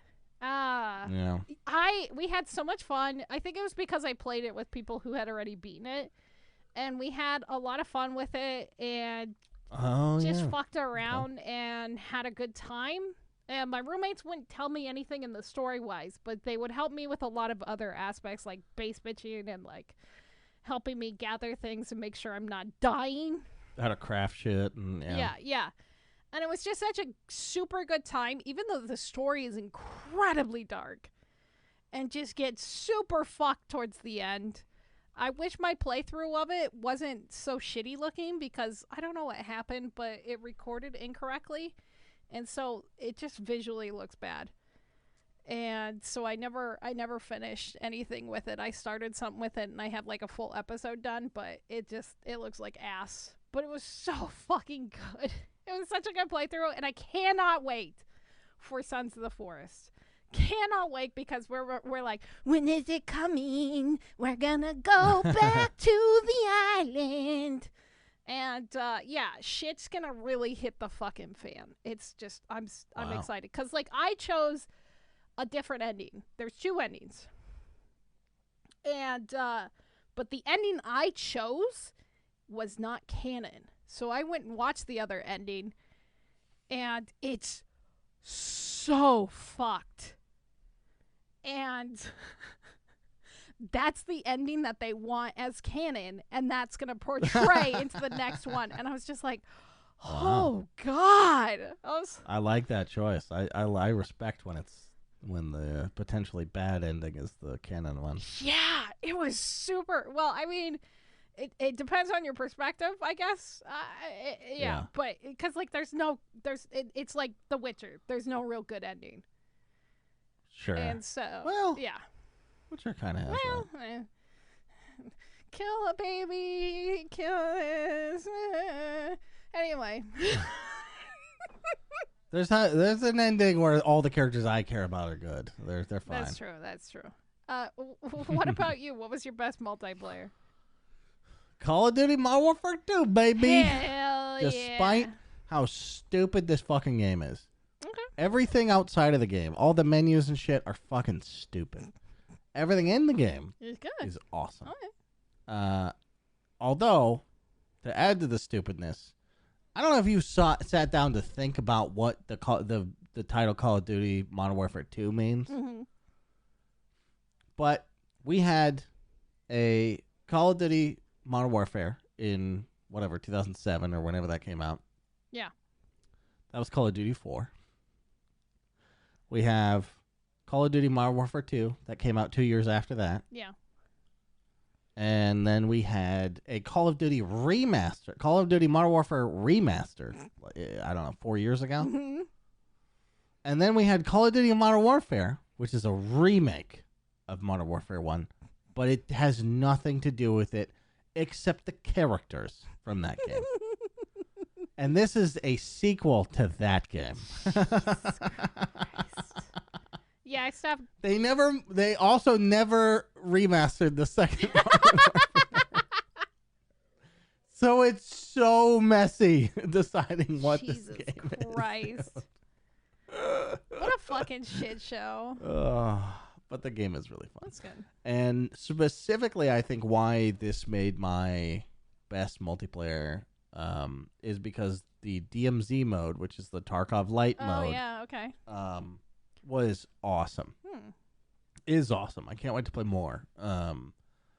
And it fits like a sort of non-tryhard, noob like me, where you can actually extract with stuff, and there's not a bunch of sweaty nerds camping. Now Tarkov's been out for years, right? So my experience was way after. So maybe this game will be full of crazy tryhards and stuff too, but. Largely, it seems ignored, kind of. I don't even know if the lobbies are full with them in them. But I really liked it. I thought playing against the kind of hard AI and stuff was like really fun. So, okay. Yeah. The AI, actually, the co-op missions are pretty fun too. So there's so many fucking modes in this game, and they're all pretty fun, except the third-person one. Fuck that shit. I can respect that. Okay. And then my honorable mention is No Man's Sky. Oh, yeah. Because I put 150 hours into that thing. Oh, wow. This Jesus. year. And it's amazing. Mm-hmm. So Fabian and I, the first thing we did in the game, basically, was play their, event mode, or whatever the fuck it's called. Mm-hmm. So we haven't even beat the story or anything, but we spent 50 hours figuring out how to get this space whale fucking thing. And it was awesome. It was super fun. We had to figure out how the game worked real quick and not quick. It was, it was not quick. There's a lot I still don't know, but it's so fucking fun. Not to mention just being in infinite space is so sick. Like, just pick your direction and go. Like, see that galaxy? You can go there. Yeah. It's great. Amazing. Fantastic. Also, teleporting through black holes or wormholes, whatever the fuck they're called. Yeah. Just going into random fucking places you have no idea where you are. Oh, it's awesome. You have no like knowledge of the planets nearby. It's sick.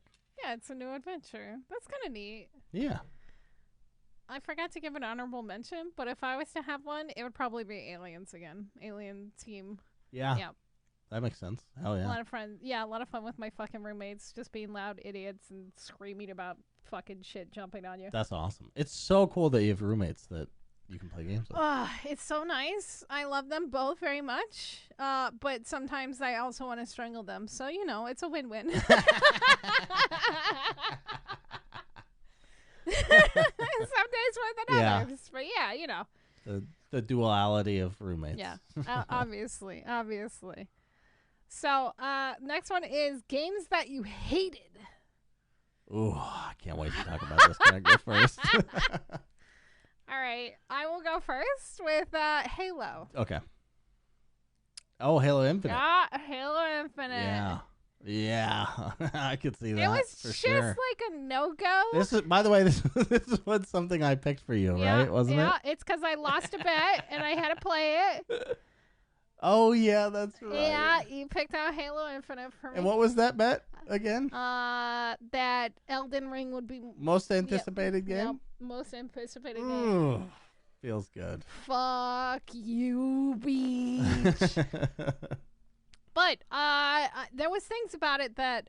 So, I had never played Halo before. I had played... I had never played Halo campaign before. I played Halo multiplayer. Ever? No. I mean, I may have... Oh my I think God. I may have played a little bit of the first one a long time ago, but...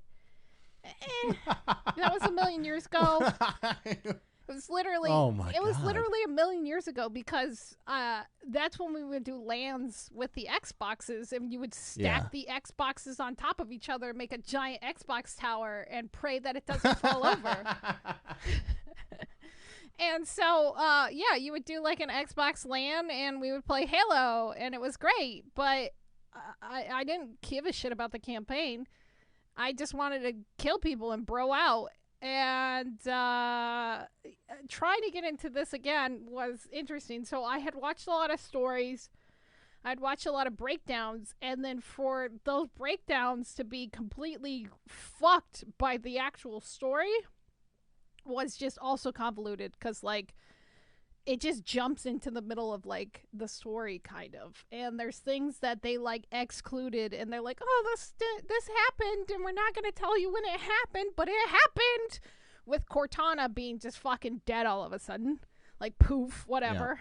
Yeah. And you're like, okay. And I, like, literally, like, spent 2 hours trying to figure out what the fuck happened. Because I didn't see that in any of the endings. Or any of the fucking follow-ups from the previous game. And I'm just like, what the fuck is this? And apparently that's just how it was. The game presents itself to be sort of serious. But there's like these random comedic relief moments that happen. Oh, the Cortana replacement is just the worst thing I've ever experienced. Weapon is a big part of it. But also the grunts, the little grunts and stuff like that. I can't fucking stand them. When they're like, oh my God! Ah! It's just like freaking. I can't. I kind of love them because they've been a staple since the first. Yeah, one. I know they've been a staple since the first one. And maybe if I played it through from the first one, it might have had that. I know nostalgia. it was pretty cruel to give you this game and you not having played a campaign before. I don't know if I knew that before I did that. I don't think it. Or maybe that's why I did don't it. know. Who knows? I don't know. But yeah, definitely Weapon was just so fucking like too bubbly and too preppy, and like. It just... I like Cortana because I've seen a lot of stuff with these games, so I knew what was happening. Weapon has the personality of like a supporting character in a Nancy Drew game. Like it's fucking terrible. She's from your friendly neighborhood teenage angst movie. Yeah. Who's super positive. Yeah. She would belong on the Midnight Suns, let me tell you. She belongs in a Marvel Although movie. she's too positive for that group, so. Yeah, so it was very weird. If I have an honorable mention, it was probably V Rising. It was the only survival game that I couldn't get into this year. Dude, what is wrong with that game? And what's wrong with the people who like it? It seems terrible, right? I didn't like a lot of the building aspects. I didn't like... The building is only flat, right? There's no verticality, I don't think. I don't think there's any verticalities where you can have multiple levels. So you have to, like, wide out, expand. Ugh. And then, I can understand since it's isometric like Diablo. The like blood thing, like you have to be really into vampires to give a shit about like, that. I'm mechanic. a gothic person, and I've always can be kind of edgy, but like it was just like not well done edge. And the combat does not feel good. I did not genuinely enjoy that game at all. I am leaving it open for myself to play that game, but I got that for free this year by somebody. Sorry, Ninja, that you gave me the game. Sorry, Ninja. I did not like it, but I am willing. Like, if Faye ever wants to play it, like I might go back to it. So I'm hoping maybe my opinion will change. Maybe but we'll see. Maybe. I mean, you did get into survival games, but it doesn't feel very good. No. What was your games that you hated? Oh, I'm ready. Yeah. I'm ready. I played quite a bit of stuff I didn't like this year. Yeah. The main one for me is Agents of Mayhem. Oh, that's right. Now you could say it's your fault, right? That game came out like 4 years ago. You knew what you were getting into. And while that's kind of true, that reputation for games isn't always right. Yeah. Like, sometimes you can play a game and people are wrong about Yeah. it. You know, it's got some redeemable qualities. You still have fun. Man, that does not exist in this game. It's the most generic game I could think of, and not in any. So, like, the B tier games that I like Elex and stuff, they have unique qualities to them that set them apart. Like, Elex's world is really interesting. Agents of Mayhem has not one redeemable quality that I can think of, which means it's not even enjoyable on an ironic level. Okay. And yeah, it's just bad. First of all, Saints Row, they upset me a little bit with 4. So 3 was, I think, the perfect game for Saints Row. Where it's over the top and it's escalating and it's just everything is the most ridiculous thing. Right. That's what that franchise is. Yeah. But in 4, they decide, let's go even further. But then someone in the fucking board meeting was like, this is too far. What if we make it fake? And they're like, oh, like we can push it further without risking any of the world. Risk the world! Yeah. It's Saints Row! So in Saints Row, you're in this fucking computer. You're in the Matrix, basically. So you're you in can the have metaverse. superpowers and stuff. Why don't you just give them energy drinks that make them fucking superheroes? Like, who gives a fuck? Yeah. That's what I want from that series. And then they reboot it with fucking the Saints Row 1, which is not a remake. It's a reboot, or I don't know what the fuck it is. But it looks terrible. Instead of play that game, I went back to this game and I was like, hey, maybe Volition, tried some other thing. It didn't really work out, but it's fine. Not fine. In fact, there's no superhero anything, and you just have like gun powers and shit like that. Like, there's almost no supernatural aspect. I was like, why did they lean away from this? They could have had the best like prototype style game or infamous style game ever. Yeah. But they were like, no, we out. need to stay grounded. Like, what? They pussied out. You're not competing with Grand Theft Auto anymore. Pussy. Just make your own kind of game. Yeah. This is big pussy energy over there. PPE. Big pussy energy. Oh my fucking god, yes. Yeah. Honorable mention is Callisto Protocol, because fuck that game. Oh, damn. Did you beat it? I don't hate it as much as a lot of... No, I didn't. Okay. I don't think I'm gonna... I put 6 hours into it. That's like 2 hours from beating it. Yeah, that's good enough. Close enough. Just watch somebody else play through it and suffer. Yeah, I like everything about it except playing it. Like, I like the story a little bit. I like the environments a lot. I really like the sound design. The sound design might make me go back. Mm-hmm. I don't even know from a technical level like what they're doing differently. I watched their video on it. It still doesn't really, because I haven't watched how other games make their sound design, right? So it's like there's a lot of pieces I'm missing there just because I haven't worked on games or anything. Mm-hmm. I don't know how those pieces are put together, but it seems like the sounds that they engineered for this game are razor precise. So good. And where they put them and stuff. So it's good, but damn it, it's so unfun to play. The melee combat is atrocious. If they just made it like Dead Space where you could shoot stuff like all the time, I'd be fine with it. Anyway, that's fair. Those are my two. That's good. I mean, that's fair. Yeah, I can respect. It's good to get those off my chest. Now, I was bad, and I had a hard time with this one, so maybe you can help me with this one. Sure. But games that everyone else hated that I loved. I don't think I played anything that was unpopular this year. I'd have to see your whole list, to be honest. I guess the only thing that I can think of that kind of got review bombed for a little bit was Buoyancy, which is another city builder. But it's doing much better now because it's early access, so it's a shit show. Oh, okay. Yeah. Interesting. Can I view your Steam profile by activity? Yeah, I think so. Let me do that. Yeah. Let me scroll around for a second. Yeah, scroll around. See what you find. I had such a hard time because, like Aliens eventually evened out. I guess Aliens didn't have the best review. It doesn't go back very far at all. That sucks. Yeah. Well, yeah. I don't know. I mean, Buoyancy probably counts. Yeah, right? I would say so. Why was it review bombed? Because it's an early access. And it was a buggy mess. Yeah. So it was just an early game. Yeah.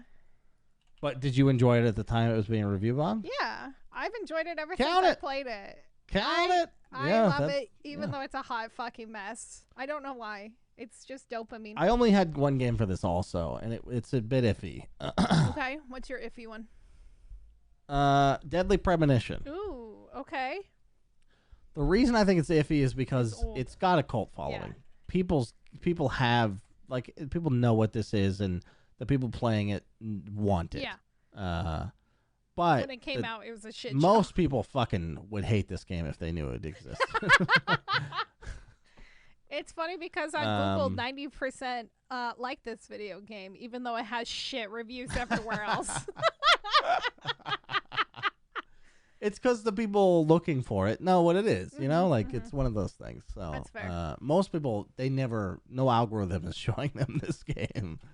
So they're just blissfully unaware, which is fun. That's great. I'm glad, because I think it's kind of it's as special as The Room. Yeah. From Tommy Wiseau. Yeah, it's like okay. Someone tried their best to make a game, and it just is the weirdest, stupidest thing I've ever seen. But it works in a lot of different ways, and it's this is like the quintessential B tier game, in my opinion. Yeah. I can definitely see that. I love the fact that there's a director's cut of this game too on Steam. Yeah. Well, I think the creator probably leaned into the like Tommy Wiseau goes on tours and stuff. Like, you know, the character? He's like, "Oh, The Room is so good." No, Tommy Wiseau, the man. Sorry, I got confused. I was like, what? Like for The Room, he's like milking that. Yeah. From the shitty movie that he made. Yeah, that's fair. Because he's like, oh, people like it. And it's like, well, yeah, but you don't really understand that we're kind of making fun of you by liking it. We're not laughing with you. We're laughing at you, sir. True, yes. but a little bit with. Yeah. A little Just bit. a little. Just a smidgen. Yeah, it's great. Okay. What about the next category of games that were overhyped? Overhyped games, I think, cozily, solidly, Callisto Protocol can fit Yeah, here. definitely. It was overhyped as fuck, not only from the developers, but from all the players who are like, oh, Dead Space people. Even me, I think I overhyped it a little bit for myself. I was like, fuck, like Dead Space people, I can't wait to see what they've been working on. They got a little fucked from EA, like, let's bring them back, baby. Yeah, they're going to do amazing things since they're back on top. I hope they get another opportunity because this was not it for me, dude. Good. Also, special little thing I want to shout out. This is another video game that, in my opinion, is underutilizing the man, the actor, Sam Witwer. I think he's so fucking good. Force Unleashed, he was great as Starkiller, but every game since has used him. They've captured his face and animations and stuff. It's cool, but they put him in shitty fucking stories, or they don't give him enough screen time. This game's story is fine. It's okay, but he's in it for like 10 seconds. Why'd they put his face in the game if he's barely in it? It's so weird. Yeah, that's expensive to do too. That's kind of weird. Yeah. It's crazy. I mean, he's in it for more than 10 seconds, but it's so limited. He's like one of the main villains, and he's barely in it. Oh, okay. I know what you're talking about. I was like trying to think in the characters. Yeah. I love that actor. He's so cool. He's a little bit cringy. Yeah. IRL, I think. He streams on Twitch, and he Does streams he really? like his own games and talks about them and stuff. Oh, yeah, no. It's kind of funny. But I think his acting ability is really good. I mean, it works. Anyway. It works. Okay. Fair enough. You don't have to agree. No one does. Jesus. It's me and his mom. We like him. Don't worry. You have one fan and your mother. Fuck. Yeah, that's it. I did not have a runner-up. Okay. I kind of want to put Elden Ring there, but it's not fair. It's just not for me. I'm the problem in that relationship. It's not the game. It's me. I don't think it's. Yeah, 100%. That's true. Yeah, that's fair.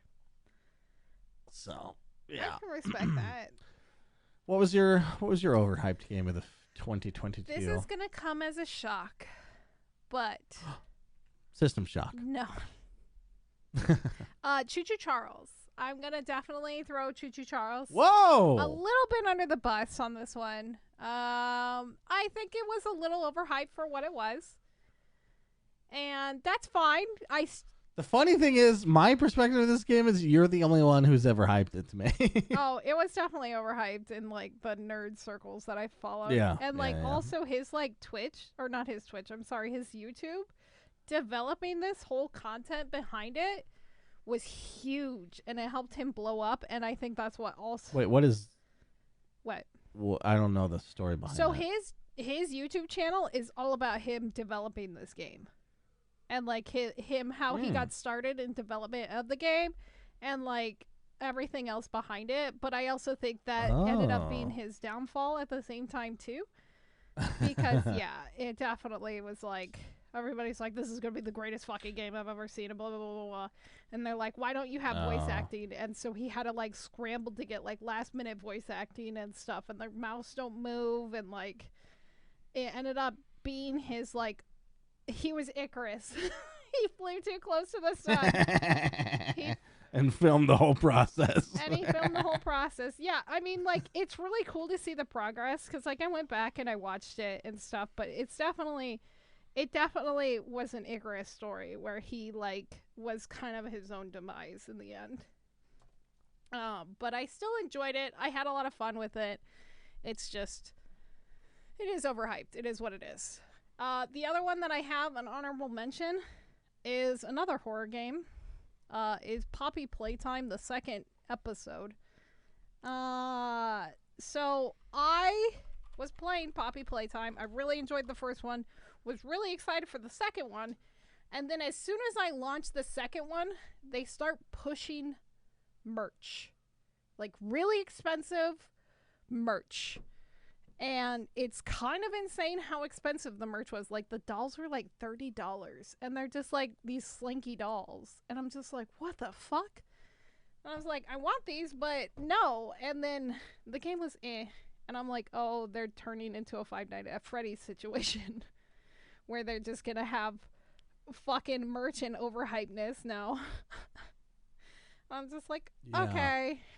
Well, that sucks. Yeah, a little bit, but it is what it is. I'll probably play through it, but that'll be it. Yeah. Okay. The last category that I made was best games that came out in 2022. 2022. And this was... Wait, the game or genre you fell in love with, it wasn't your category? Oh, I guess we could go into those, yeah. I guess I added this later on. Because there's that one and then the best actual 2022. Okay. Those are the and then two our top I have 10. left. Yeah, okay. Yeah. And then the ones from the our listeners from last year. Yeah. Yeah. Okay, genre that you genre that you fell in love with that you didn't expect to? Well, game or genre. Yeah. But yeah. So last year I had a whole genre. It was survival games. Yeah. I can't put that again, even though it's still surprising to me. Midnight Suns, I think, is probably the biggest surprise for me. XCOM style. Because, first of all, it's a Marvel game. Those have not been doing very good. Number two, it's card-based combat. Like, it's turn-based, yes, but it's also randomized card combat, which I don't have a history of ever playing and liking, ever. And I love it. It's not tolerable in this game. It's fucking awesome. I'm glad they did it this way. And I think it has something to do with, like, the decks are pretty small, so they're pretty predictable. Yeah. Like, if you don't have something in your hand, you're going to get in the next two hands probably, which is nice. Yeah. Yeah, it's a great fucking game. That's cool. That's good. That's it's always exciting to see that. I forgot what they're called. Somebody had it in my chat one day. Video games. Yeah, video games. They're called video games. Yeah. But I have kind of two. So at the beginning of the year, I was obsessed with devil dagger-like games. And I played a fuck ton of different ones. Like, there was one called Dark Force that I played a shit ton of. And then there was a couple other little ones that I played. But they never felt as good as Double Dagger. So I always went back to that kind of style. I just became obsessed with it, right? And then, after that whole shit show, I kind of, towards the end of this year, I've kind of gone back into Metrovania's style again. After playing... Oh, really? It's Hollow Knight. Well, Hollow Knight makes sense. It's Hollow Knight. Yeah. And I literally went on a deep dive into Twitter trying to find games exactly like Hollow Knight with the combat. Like, Celeste is a Metrovania, but it's all about parkour, and I don't want to fucking... no! I want a combat. I want that... I want a combat! I want to fight! I want to beat up shit! And I tried playing... Yeah. It's really funny because I started playing The Messenger again. And my issue is that it's not hard enough. What? Like, it was really hard. I know. And it's not hard enough. Oh my god. I'm like, what's happening? You should play some Souls games, Bunny. And I literally no. Okay, so that's my next point was I literally thought about it. I'm like, maybe I should go back to Elden Ring. I seriously thought about it for like 30 or 40 minutes. I'm sitting here after beating Hollow Knight, and I'm just like, and I played The Messenger, and I'm like, this isn't hard enough anymore. Oh my god. No. What do I do? And I'm just like, until Silk Song comes out, which God knows when that's gonna fucking be. What is Silk Song? It's the follow-up to Hollow Knight, and we've been waiting for it for like 6 years. I don't know. It's been a million years, and they finally announced it at the Nintendo Direct out of all the places. So well, it's a good Switch game. I guess. It's a good Switch. It is a good Switch game. I guess this came out in 2017, so we've been waiting since then. So okay. How about you? Oh wait, you did your genre. I'm sorry. Midnight Suns. Yep, I didn't have a follow up. Yeah, yep. I don't think I really have a follow up besides Metrovanias. Okay, so the next one I have on my list is what game did you play or beat this year that you guys would like to see a remix/sequel to? And I don't know who sent us this. That was Gabe Gonzo. Gabe. It's been a while since we talked about Gabe. I know. Oh, he used to be a regular me screaming his fucking name. He's not sending me any bullshit. Fair. No, this is a good question. I think it should be a permanent. Yeah, no, we should keep it a permanent fixture. It's fun to be like, what do you want more of? Because like, there's some games where you beat it and you're like, I'm glad that was the 8 hours that it was. But I want more. It's done. Well, no, there's some games where it's like, that's over, it's done, I'm glad that's done. But there's others where it's like, I could see this going for, a while. Yeah. Give me an expansion or another something similar. Yeah. Whole ass game maybe. So this is what game did you play this year that you would like some DLC or a sequel for? And I have 3 answers. I have 3 answers too. So, but my 3 answers are also all getting DLC. Oh, okay. So. A couple of mine are, and one of mine isn't. 2 of mine aren't. So you go ahead and go first. So Vampire Survivors already got DLC.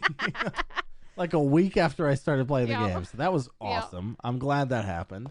I'm looking forward to more. I hope they do more. There's no way they don't because the game is wildly successful. It's a runaway success.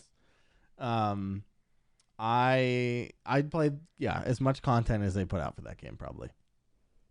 The other one is Midnight Suns, which is also getting some story DLC with new characters who have like their whole own like arc and stuff. I'm very excited for that. Also, Cyberpunk is getting a big story DLC, so I can't wait for either of those. Okay, that's fair. I guess I have 4. Yeah. There's like nothing I played this year that I want content for that they're not making content for, which I'm very happy about. So, I already mentioned Silk Song, which is happening. We don't have an ETA for Hollow Knight because, goddamn, that was just... And there was a game that I played, a part of the DreadX collection, that I found out is getting a full game, and it was the Hand of Doom one. And it was so much fucking fun. So I'm looking forward to that coming out in the next year or so. But the 2 games that I would love to see either come back or get another game in the same style is Trek to Yumi. I would love another samurai game in that style. That makes sense. It doesn't have to be a follow-up to that game, obviously. It could be just a whole new story. Same kind of situation. I would fucking fall in love with it all over again. Or Titanfall. which will never happen. Which will never happen, which is so you gave depressing. Me like 3 games this year that I'm obsessed with, and I gave you 1. So that ratio sucks, but you play. You gave me 2. Farthest Frontier. Absolutely, Farthest Frontier. Oh, true. Yeah. Hell yeah. I'm sure there's probably others, but I didn't specifically challenge you to play it, but it works. Yeah, it works. I'll give it to you. I mean, I didn't challenge you to play Beginner's Guide. You just ended up playing it. So. Well, you challenged our friendship quite a bit by never playing it. It was worth it. Yeah. Yeah. No, Titanfall. Fuck, dude. Just the combat, everything was so. It's incredible. Satisfying. God, every time I hear you talk about that game, because you're playing this year, I played it last year. I'm like, Just it's very satisfying. It's very satisfying. Yeah. I think that might make it into my regular rotation of games I replay. Ooh, it's good. It's so good. I could cry all over the robot again. So the next question I have is, what games, what were your guys' hidden gems this year, and what do you think not many people played that should give it a shot? Yeah. For me, if I can go first again, Event Zero. I think. I don't think I've heard anyone but you talk about it. I don't think I've heard anyone but you talk about it. It was on no one's game of the year that I saw the year it came out, which whenever that was. And yeah, I just think 2016. Actually, that's too far back. I don't remember. Maybe it was on people's game of the year. But there's only like 12,000 or 1,200 indie games. 1,200 reviews on Steam. It's pretty under the radar. Yeah, it's very. And I think people should fucking really play that game. Yeah. It's got some uniqueness that is worth experiencing. Yeah, I love that game, Event Zero. I've recommended it to a few people who were looking for a story-driven game, and each and every one of them have loved it. So it's a good game. Definitely highly recommend that one. Not to jump on your tailcoat, but yeah. No, please. You're the one who brought it to me, so you can stomp all over my section. I don't care. Do you have any other mentionable follow-ups or anything like that? That's kind of it. Everything else I knew I played was a pretty known quantity this year. Although if you're into VR, the Half-Life 1 and 2 VR releases are incredible. Well, they're mods, but they're also officially embraced by Valve. Oh, okay. So. I didn't. Oh, yeah, that's right. Okay. Because they're on Steam proper. So go ahead and give those a shot. They're very cool. Okay. Cool. Good to know. I put, I've already talked about a lot of games this year, but there was a couple that I didn't really talk about very much. And I had to put some Souls-like games besides Hollow Knight, because I think a lot of people know Hollow Knight. So, but not a lot of people know about Tunic. And Tunic is that cute little fox game, but it is very Souls-like, with the combat being based on parries and blocks.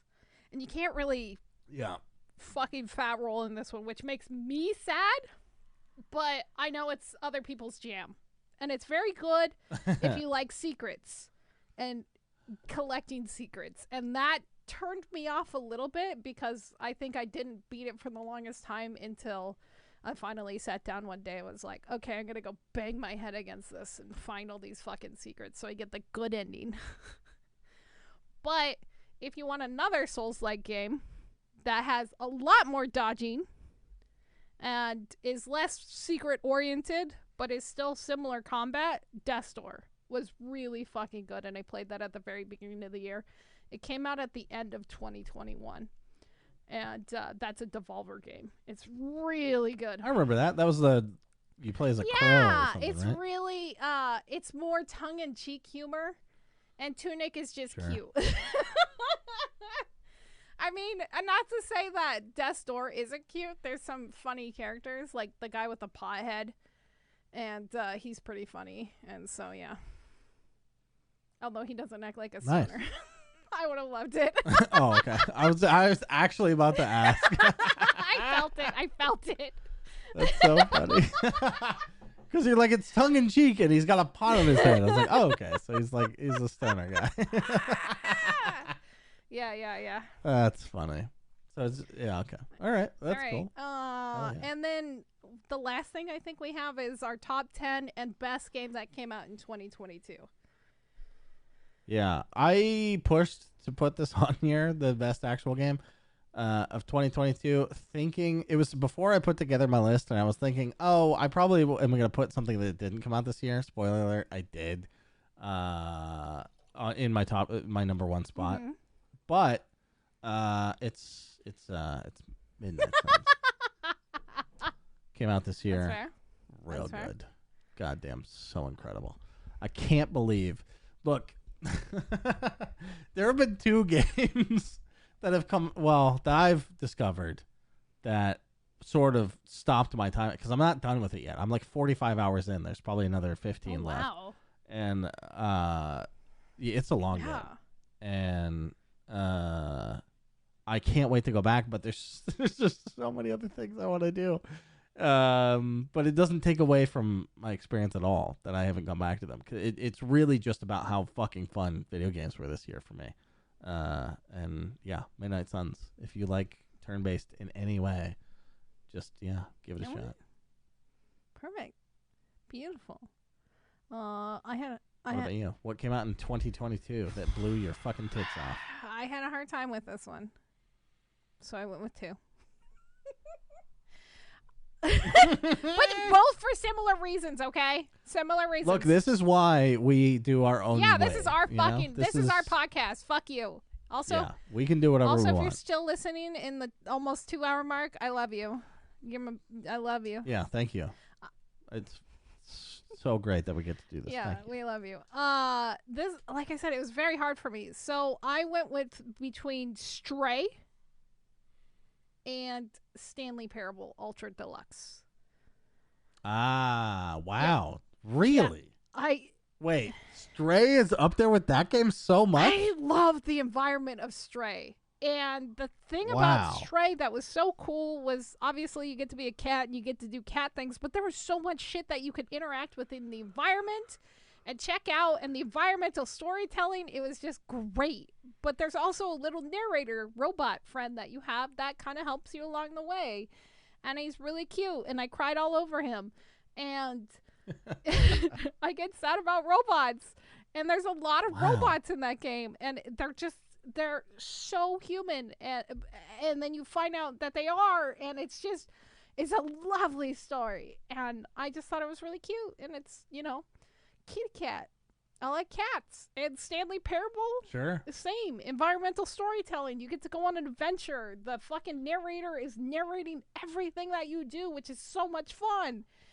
And you get to do stupid shit like kill yourself or like fucking go the wrong way and piss off the narrator, and then he continues to try to get you back on track, but you're a fucking idiot and you want to fuck everything up, and you're just like, nope. And then you find a bucket, and it's the best thing in the whole fucking game. And I just can't help it. I loved it. Every second of those fucking weirdness, and I'm just like having the time of my life, and the ignore and the push button with the time loop, it just it doesn't get better than this. It doesn't. Yeah. Okay. So, top 10. Yeah. Did you have honorable mentions, by the way? I kind of want to talk about them first. If we do. Go ahead with your honorable mentions. Okay. I won't spend time on them because it's just a mention. It's an honorable mention. They didn't make the top 10, but I want to explain why some of these are on here. Witcher 3 HD, like they dropped a giant HD patch. It's fucking awesome. This more like the reason I'd put it on here and the reason I won't is because the reason I really got into Witcher 3 this year is because of the first person mod I've been playing. It's so cool, but really ultimately it's not a new game. Assassin's Creed Odyssey. This is like Origins basically. And it's the second game to do it, and it's not quite as good. Wait, did you only do in your top 10? Did you only do games from this year? Oh, okay, no. I'm just saying that Witcher 3 is not new to me in any way. Yeah. Fair. Sorry. Yeah, it's not like I've played 250 hours before this year. It's mostly new this year for me. So there's a couple other games that are excluded like this.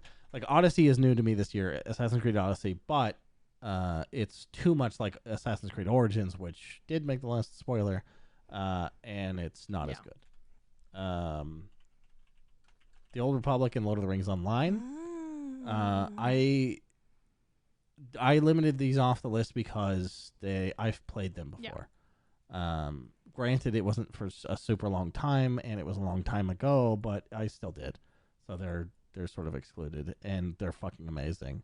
And I spent a shitload of time in them this year because I've been stuffing that MMO hole, baby. Oh my God, you and your MMO hole.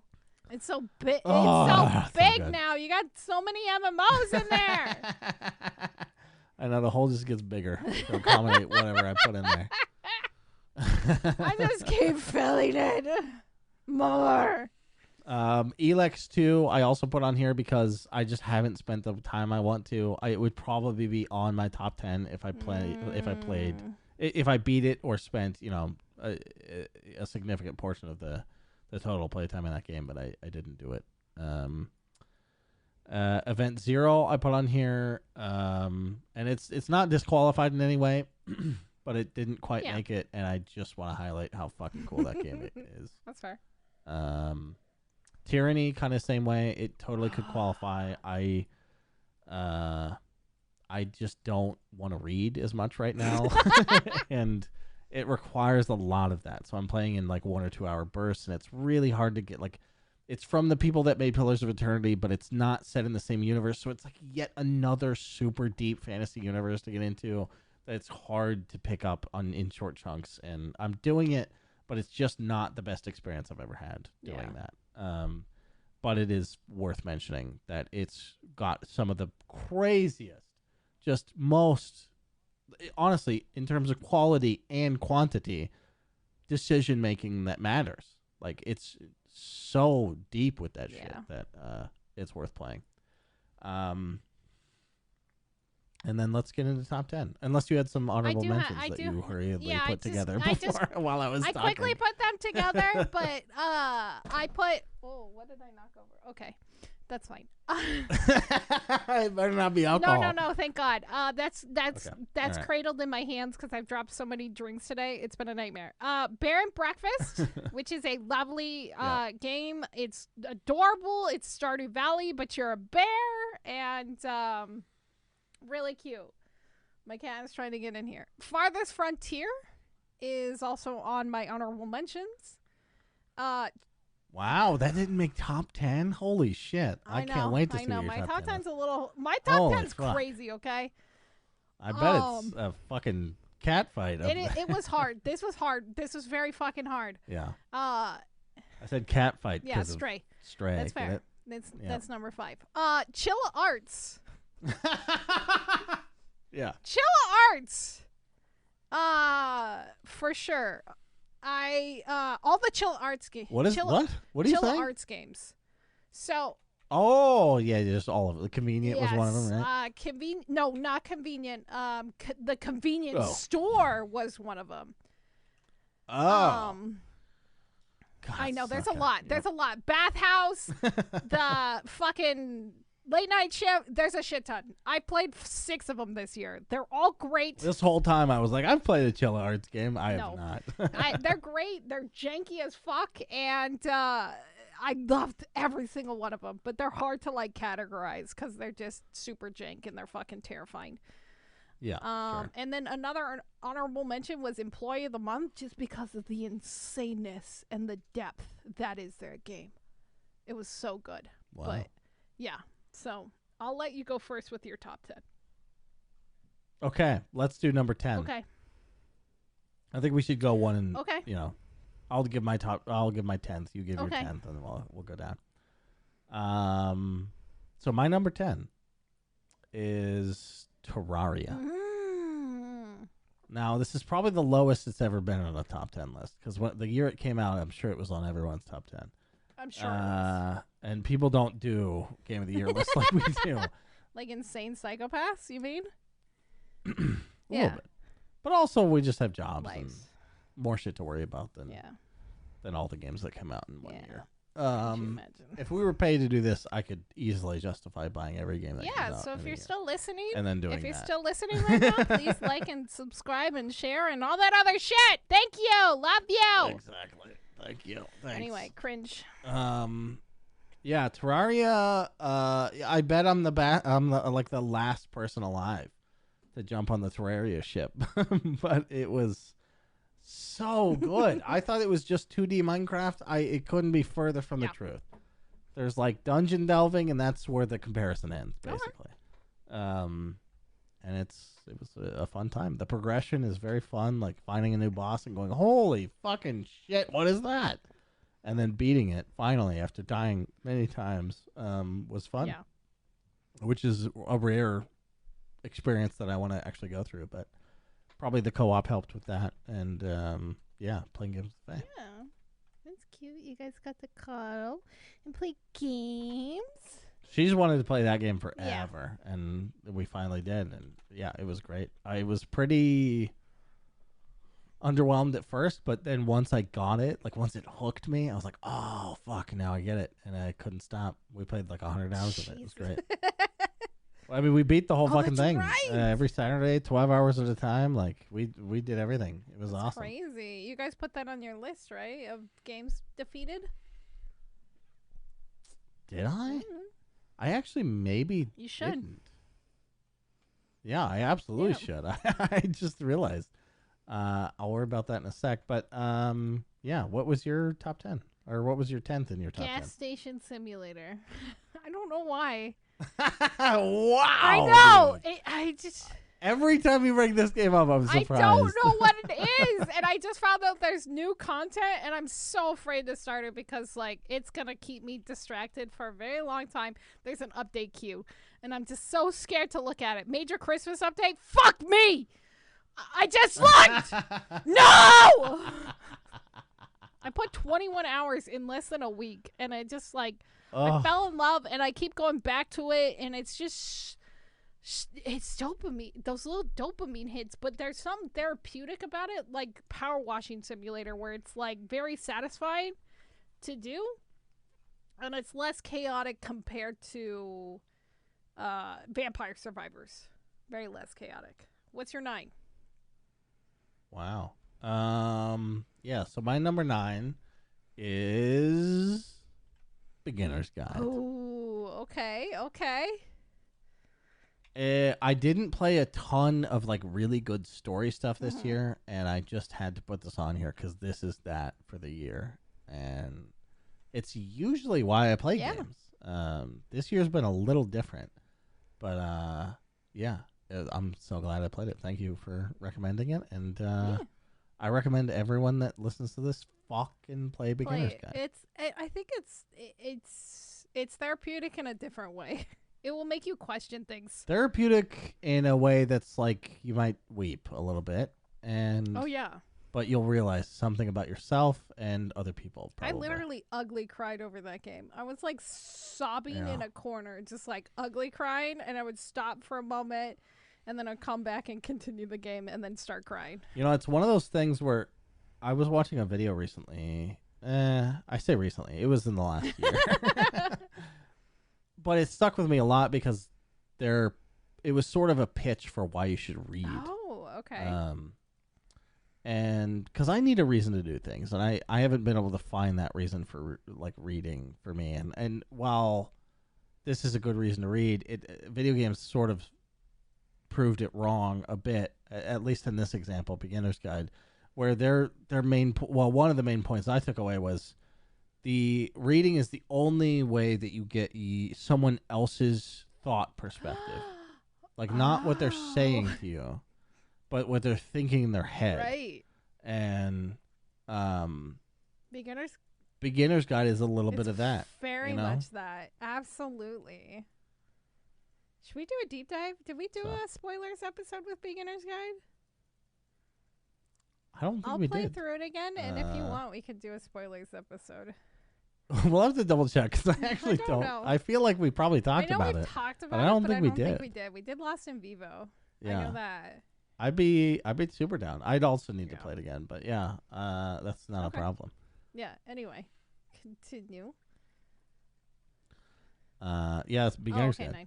That's it for me. What's your number 9? Outsiders, which was that weird DreadX collection game with the aliens and everything, and just like a DreadX game made it on your top 10. That's wild.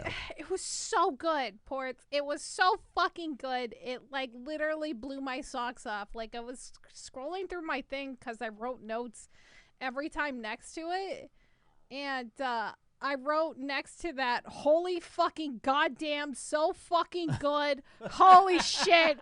Nothing gets better than this. Wow. Holy shit. Yeah, I was like into it. Although it seems like 8 other things get better than it. But I mean, there's a lot of. I played a lot of good shit this year, and it was a good year. I mean, the releases were a little iffy, but the year for gaming for me was incredible. Yeah, for sure. What's your 8? My number 8 is No Man's Sky. Very nice. I'm so glad I didn't experience this game when it first came out, because it probably would have soured what my expectations were and all that shit. But coming to it for the first time in 2022 was a mind-bending experience. I experienced everything I heard about, the hype around No Man's Sky, and like all of it is there, and it's awesome. I can't think of a thing I want in that game that it doesn't have, other than like maybe a better story. Yeah. But that's pretty secondary. I don't really care about. Yeah, that's fair. The exploration and the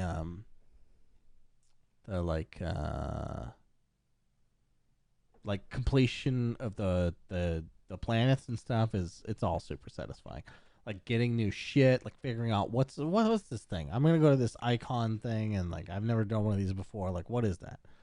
Oh, it's so great. It's so fucking great. And then I forget what they call their seasons or events or whatever the fuck they're called, but they're like having that would be one of my first experiences. I think maybe solidified this is like I want to go back to the new events that they do. I don't even know how often they do them, or if I've probably missed one already. But yeah, they're very cool. I like earning, stuff that'll exist in the other playthroughs you do later. Yeah, I kind of like that idea with like the season pass sort of thing, but not quite. It's like its own little Yeah, and it's all like earned and not a pay for situation. Right, for sure. My number 8 was Convenience. It's a little lower on the list, but I still think it was a great game, especially since it's like one of the developers' first games, his first horror game.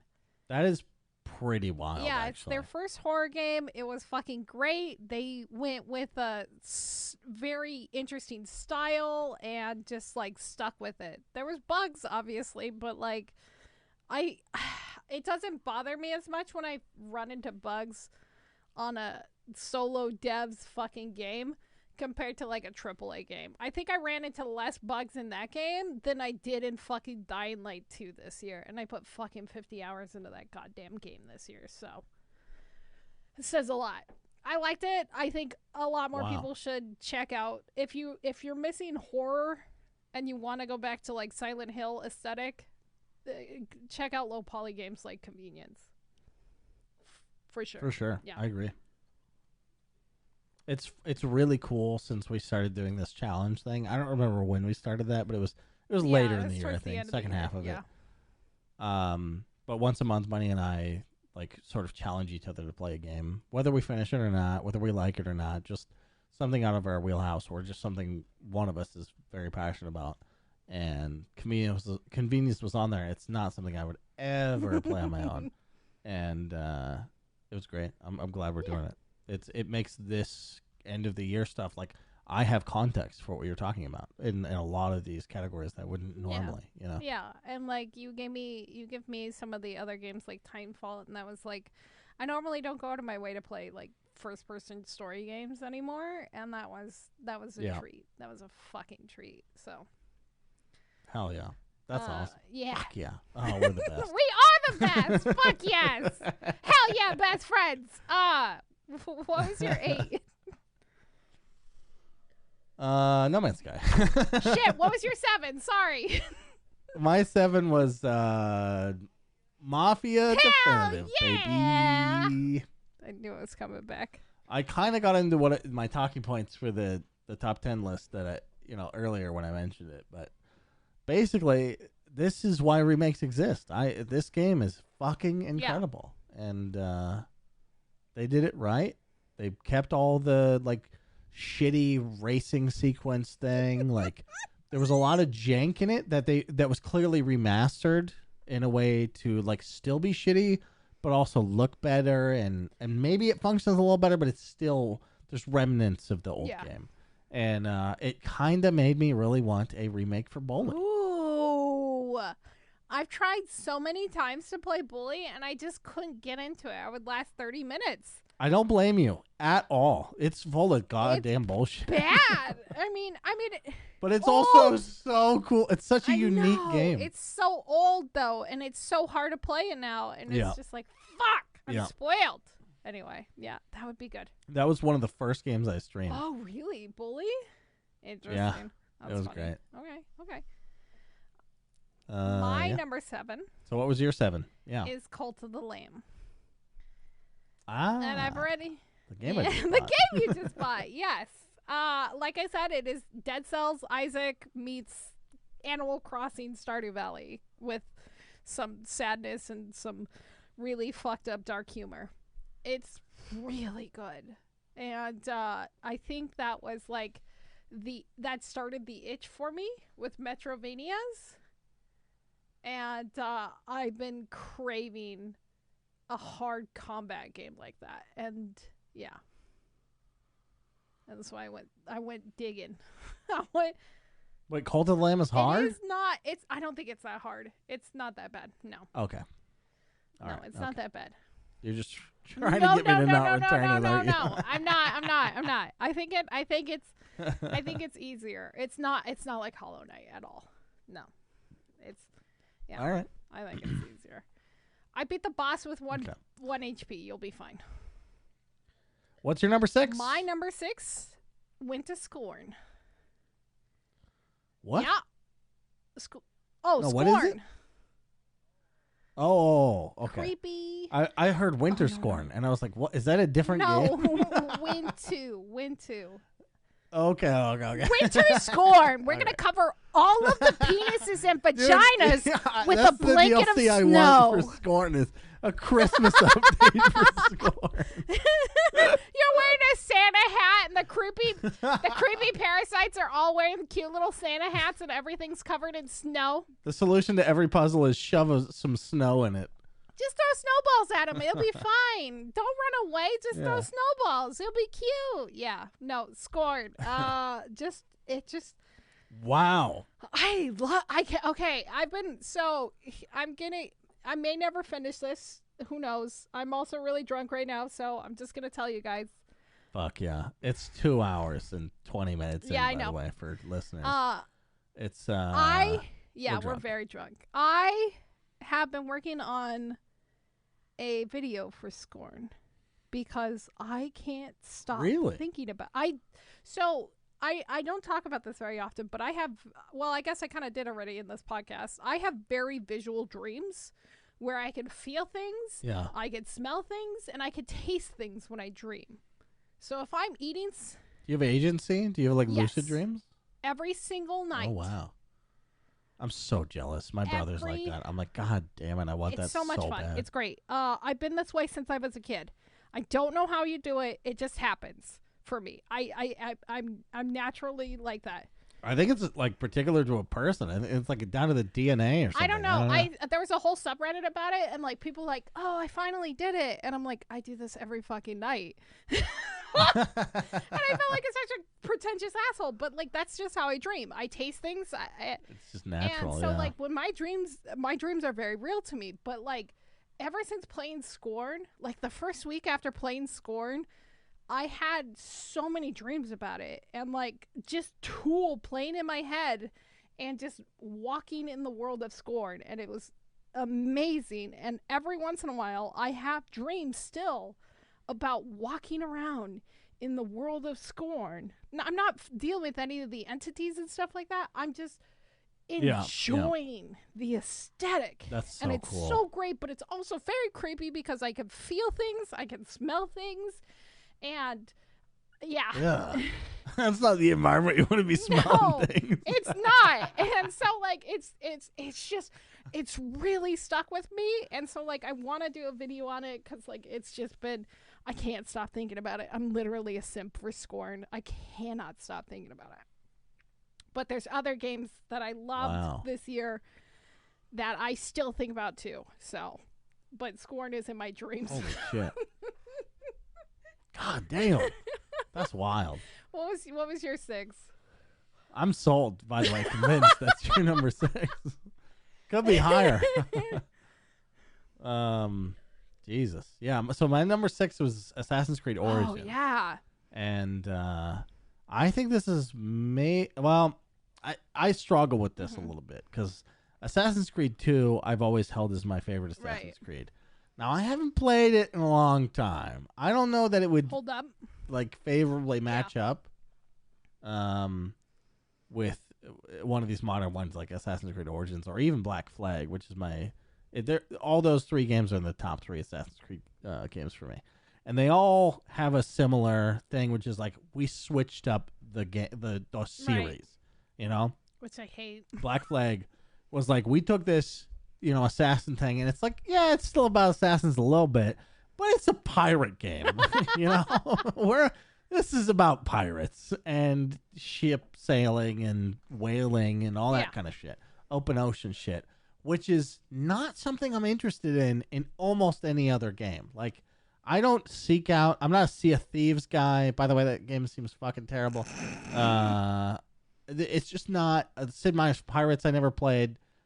Just something about the way that they did their open sea shit that's just fucking. It's great. This is about Origins, not fucking Black Flag. But what they did in Origins was redesign the combat to be more RPG-like. It's about numbers. It's about numbers going up. It's about loot. It's about like skills that you unlock, and you have like a skill bar. It's like a little bit more of a modern RPG, and it's fucking awesome. I think they nailed it. And not to mention, I mean, the setting is, I would say, the most pretty Assassin's Creed that they've ever done. And they're pretty games. I mean, that's kind of one of their major tent poles is being pretty. And fuck, it's so good. Yeah. So, yeah, that's my number 6. I'm going to add that to my list. Assassin's Creed Origins. Baby. I don't like Assassin's Creed games, but now you're kind of... I love ancient Egypt, and I didn't realize how much ancient Egypt influence that was. Oh, God, yeah. There's also the main character and his lady have a great story together. It's cool. I really like that game. I think if I had a third character to mention, it would have been Bayek, which is the main character. Okay. Yeah, it's great. Like Assassin's Creed is like they have Ezio, who's like a standout character, and that's like kind of it. But Bayek, I would put up there too. He's super sweet. Cool, very cool. Well, yeah. Number 5. What's your 5? My 5 was Lost Ark, baby. Fucking shit. I like ARPGs. I miss Marvel Heroes a lot, and this is kind of that game for me without the Marvel stuff. In the meantime, I don't play it anymore. And it's really just because I played this game and I thought to myself, I kind of had an MMO crisis this year. Yeah, you did.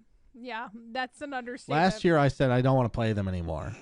And this year I said, well, really what I don't want to have happen is to have those games disappear and regret never playing them. I tried to go back to Star Wars Galaxies via private server this year. And it's not really possible. I mean, I didn't play it at the time, and I was hoping for a way in, and it seems kind of impenetrable at this point. You would have had to been there originally. My fear, Star Wars Galaxy, 100%. My fear is that I'm going to let these games I love slip away. So without putting in the time. So like Lord of the Rings Online, Star Wars: The Old Republic, like I played some of, but I really want to see what else is there. At least in terms of the story and world building and like zones and shit like that. Like Lord of the Rings, I'm more interested in the lore of Tolkien, and like it's so like ask anyone who plays that game. The reason they're there is because it feels like fucking Lord of the Rings, and Old Republic is like, we're all just KOTOR fans that just want to live in that era. And so the fact that we have games, like it's easy to shit on MMOs because they have this sort of formula to them, and that's fair. You can see the same fucking fetch quest or fucking kill XYZ quest and get bored of it. But the thing that it lets you do is live there, you know? And that's what I'm interested in. I'm really into immersing myself in a game, even like when it doesn't necessarily deserve it. Which is just to say, it's not set up like MMOs are all like arguably one of the least immersive genres. Oh, absolutely. But they're so big and there's so much to do in them that they offer you more long-term immersion. You know what I mean? They hit the long-term dopamine hits for sure. Yeah. So my limit, at least in one interest session, seems to be about 100 hours. So we'll see. I don't know. Lost Ark, I only hit 60, I think. Okay. But I want to go back. And the reason I'm okay dropping it and coming back later is this game came out this year for North America. So it's going to be around for a while, I assume. I think so. Even if it's on life support with Amazon. The bots and microtransactions and stuff. But yeah, I think it'll be there so I can take care of a couple others on my list. And then come back to this game. Okay. So, but I can't wait. That island system for your base right. is so fucking cool. It's so cool. You can put your alt characters on your island and see their gear and their levels and their accomplishments on your island. Oh, I kind of like that. It's so rad. Yeah. Yeah. Anyway. Whew, that's my number 5. What's your number 5? Trek to Yumi. I mean, I've glowed about this game. I need more samurai games. Like, I know a lot of people didn't like the lock cameras and the black and white aesthetic, and they didn't think the models were very complex. It was more of a simple game, but it was just such a beautiful fucking story. I do think about it often, and I would just love to see that as a fucking movie, honestly. I want my ending as a movie. Yeah. Have you played Ghost of Tsushima? No. I thought about it recently because I was looking at harder games, and I was like, well, maybe I could just play fucking those games and Dark Souls. And also, Sekiro. Sekiro is on there. And I was like, maybe... Sekiro's hard as fuck, dude. Yeah, I've played... I think I have like 2 hours you did? In that. Sekiro. Okay. Sekiro. How do you spell S-E? S-E-K. I-R-O. Maybe I don't have it on Steam. I played it recently though, but I fucking got so mad at it. And I just had such a rough time with it, and I don't think I was in the right space for it. Maybe I'm in the right space for hard games right now. You'll see. So I was gonna say, what is your 4?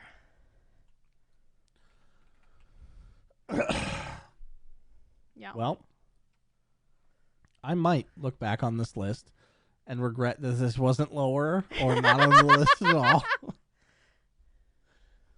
But it's Elder Scrolls Online. Oh, interesting. Okay. I just got into it, so it's a little bit biased from that perspective. But fucking shit, it seems like everything I want to do in that game, or everything you can do, is something I'm interested in. The crafting, I've already gone through a couple runs where I,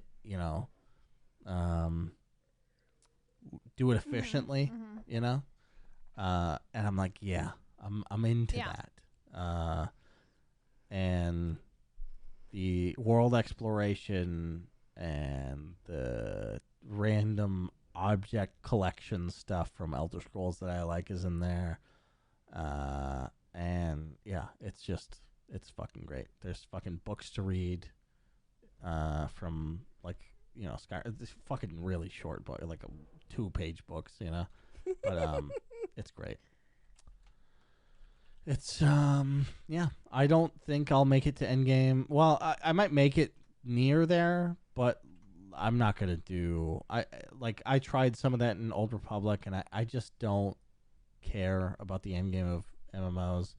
I really just want to absorb the universe, make a couple alts, see what the game has to offer, and then put it behind me. That's fair. I can respect that with Elder Scrolls. Yeah, I beta tested that game. I alpha tested that game, and then they. Really? They changed a lot of the aspects, so I stopped playing it. They changed a shitload. Apparently, the game didn't launch with all these zones. This is one thing that the game does that's very unique to any MMO I've ever seen. Where you can, at level 1, go anywhere you want. Everything you scale to everything's level and all that shit. So it's kind of wild. They call it one Tamriel. It's kind of weird. I think that's newer that they added that in. Well, it's not that new, actually. The game came out in like 2014 or something. That's been in it since 2016. Yeah, I think I beta an alpha tested in 2013. I'm sure you did. Yeah, that seems right. No, well, I mean, I just mean it's not new in terms of how long the game's been out, but it's new to you for sure. Absolutely. It would be. But yeah, I like that aspect. I understand why people wouldn't like that. Like, some people I've watched an absurd amount of game analysis videos. And one thing that a lot of people, most people doing critical analysis is you can't go anywhere you want. You get sort of, I have to come back and figure out how to beat this thing. I have almost no interest in that game mechanic.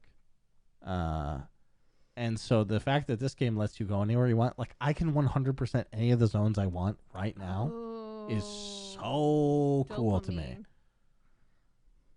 It's super dopamine. It's right away, and since it's the Elder Scrolls, it's about the lore of the area to me, because it's places I've heard of from Skyrim, or maybe it is fucking Skyrim or Cyrodiil or whatever, it's got all those zones in it. So there's so much rich Elder Scrolls lore in it that it's just great.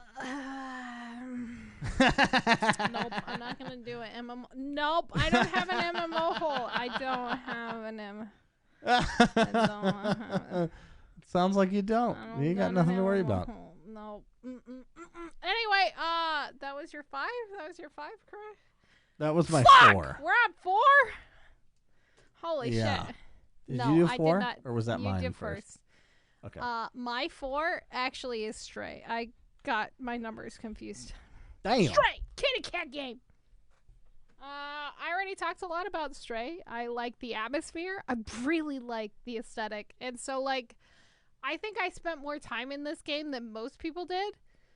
Because, you get to be a kitty cat and you get to run around. And I beat this game in about 6.5 hours to 7 hours, where most people were beating it in about 4. So I kind of ran around like an idiot. Is there extra stuff to do, or are you just running around? I'm looking around. I'm looking around. I'm exploring. I'm being a cat. And I really like the robots. I really like the cyberpunk aesthetic of the game. A lot. It's interesting that you've brought up the robots so much. That makes sense for you, but I didn't even know there were robots. There's robots! So many! They're cute and they're adorable. And then you find out how they became robots, and it's really great. It's great. I'm gonna go with my 3, because it's the next one, which is my top of the year, which is Stanley Parable Ultra Deluxe. Oh, baby. Because, I had such a hard time placing these two. I think Stanley Parable is just slightly above Stray, barely. And these are my last of this year. So, if that gives you a teaser for the last 2. But, I really love Stanley Parable. I love Davey Warden, who did the games. And this one got backed by Crows as the publisher. And they both of them did a lovely job at adding more content to the game. So, yeah, that's awesome. Yeah, hell yeah. You and your 3.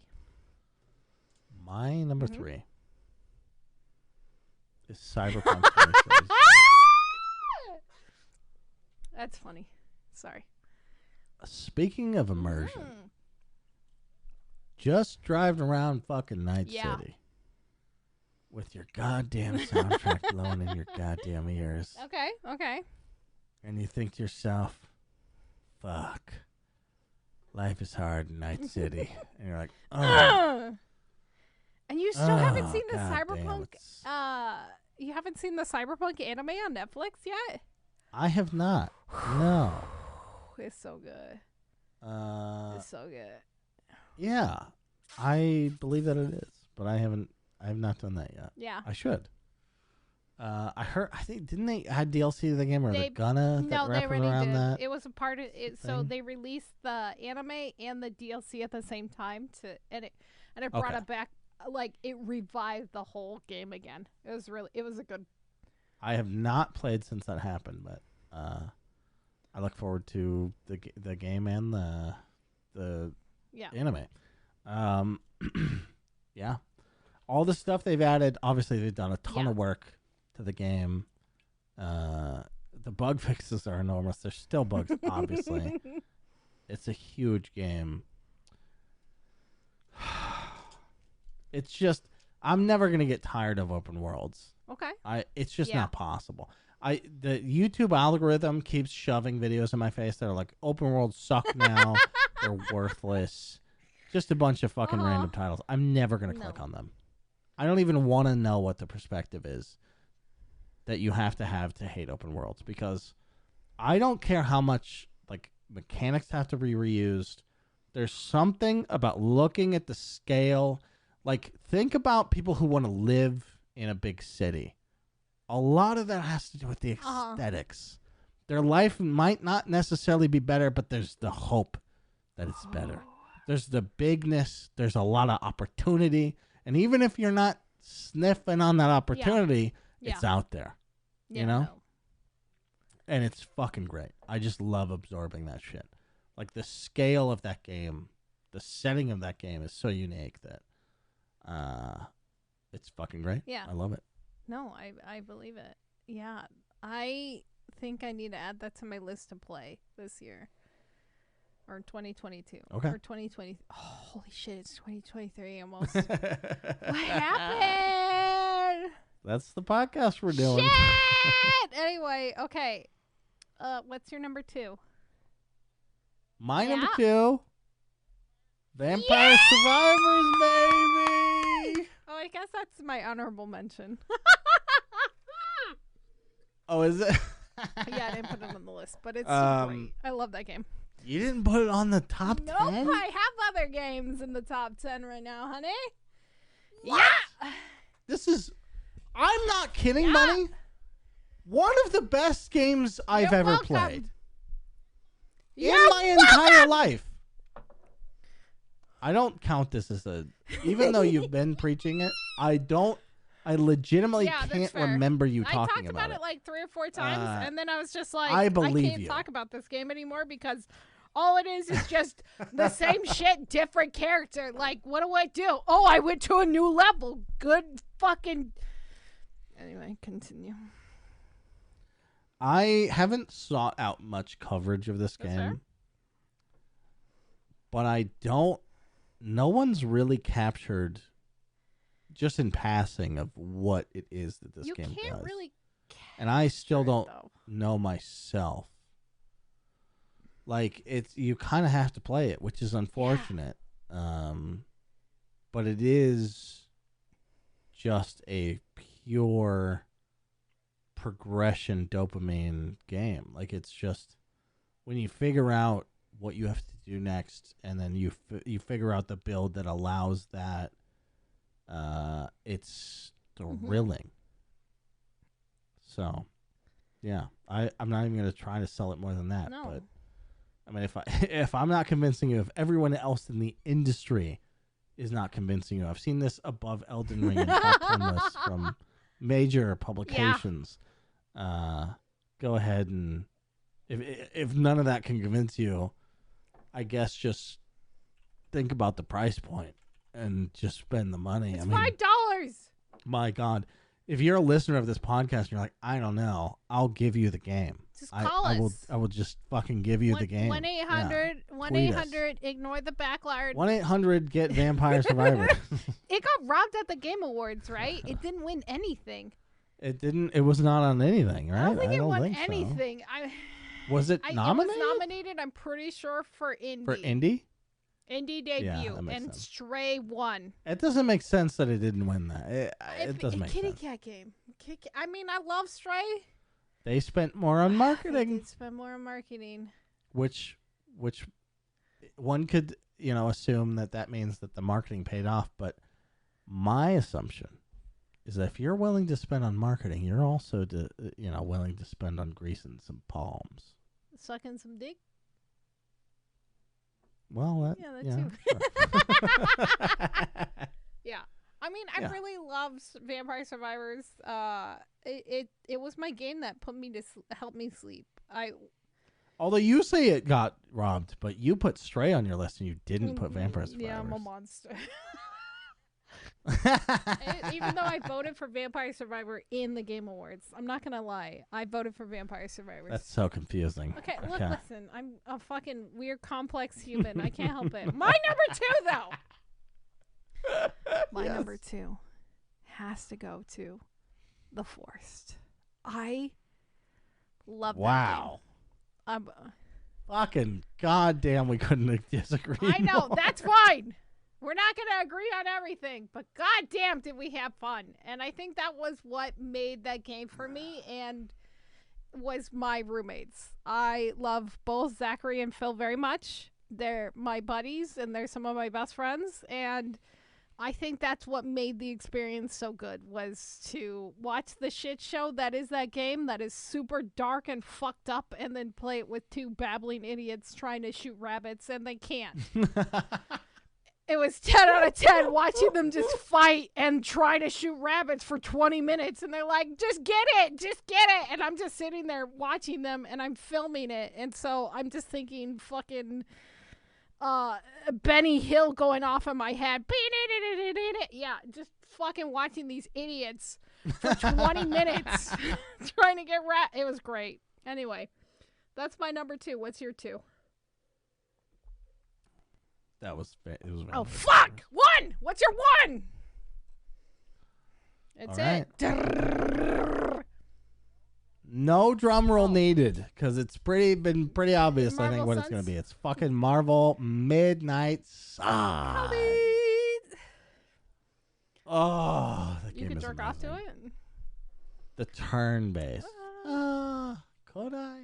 I mean, that one picture with the nude guy who lost his head, Doctor Strange? True. Doctor Strange with no head and full naked body. Smooth pretty good. As a Ken doll, baby. I'm on a whine. Feels bad. Anyway, continue. Well, it's almost over. Midnight Suns is, it's incredible. By the way, it's from the XCOM people. It's from Firaxis. I've never played all the way through an XCOM game. I like them, but they're a little much. Civilization is obviously incredible. I've played so much of like 4, 5, and 6.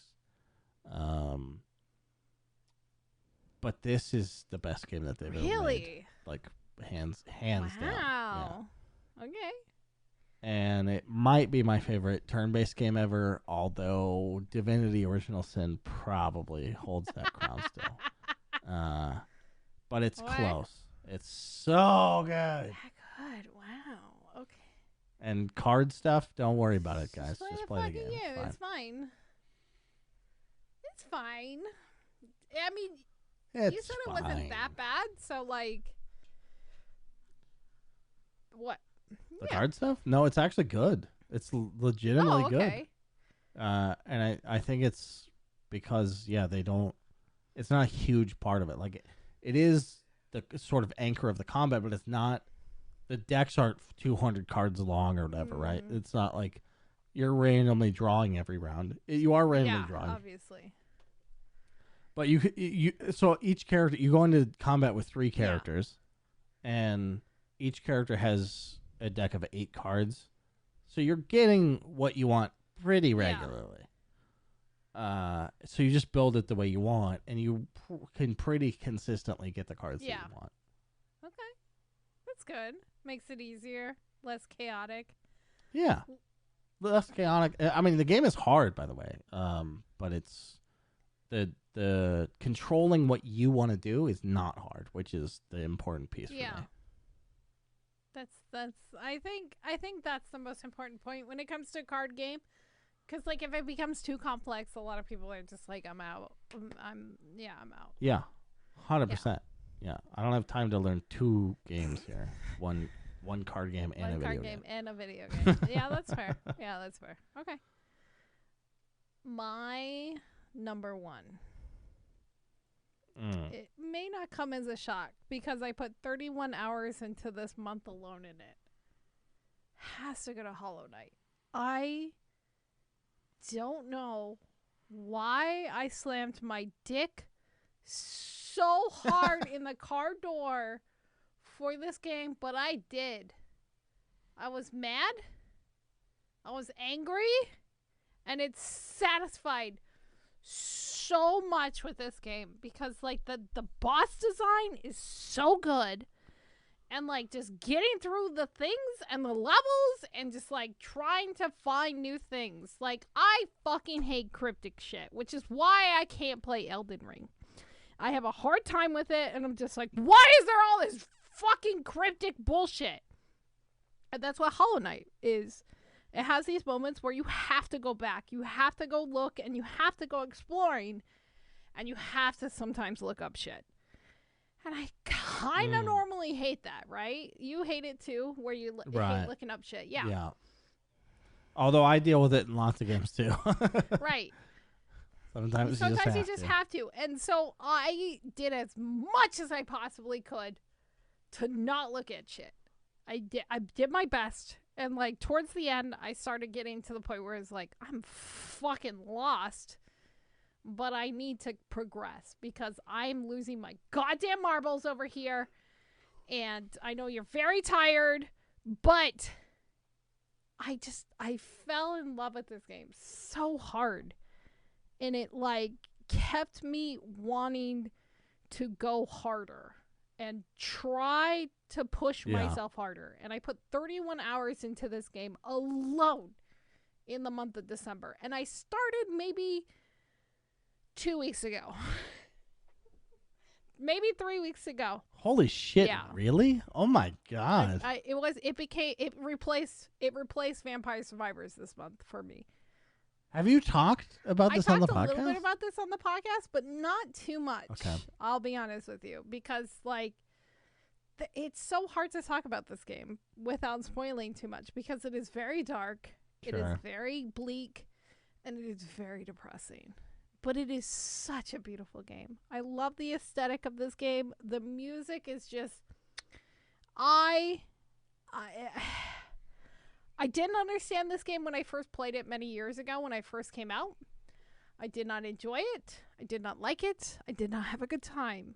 But I wasn't in the right mind. And I think me beating over 100 video games this year and needing a little bit of a challenge... This was it. Yeah. This was definitely it. I tried to go back to God of War. I tried a couple other games that I need to finish this year, and I promised myself I would. But I don't think I'm going to get to them just because, like, Hollow Knight consumed me. It literally consumed me, and I enjoyed every second of it. Yeah. That's awesome. I am holding that game still, thinking I might be in the mood for it someday, but maybe. I tried recently because you briefly mentioned it on a podcast, and I was like, I tried it on my Steam Deck because I was like, you know, it seems like a good Steam Deck game. It probably is, but it's not the right time for me. I think I wasn't in the right time for it for a very long time until literally this month. I needed a challenge. I've beaten so many. I set out on this goal, and I felt kind of incomplete beating 100 games, and I know that sounds kind of weird, but I needed something hard, and that finished it. So this is the last game I will beat this year. Yeah. That makes sense. Wow, Yeah. that's awesome.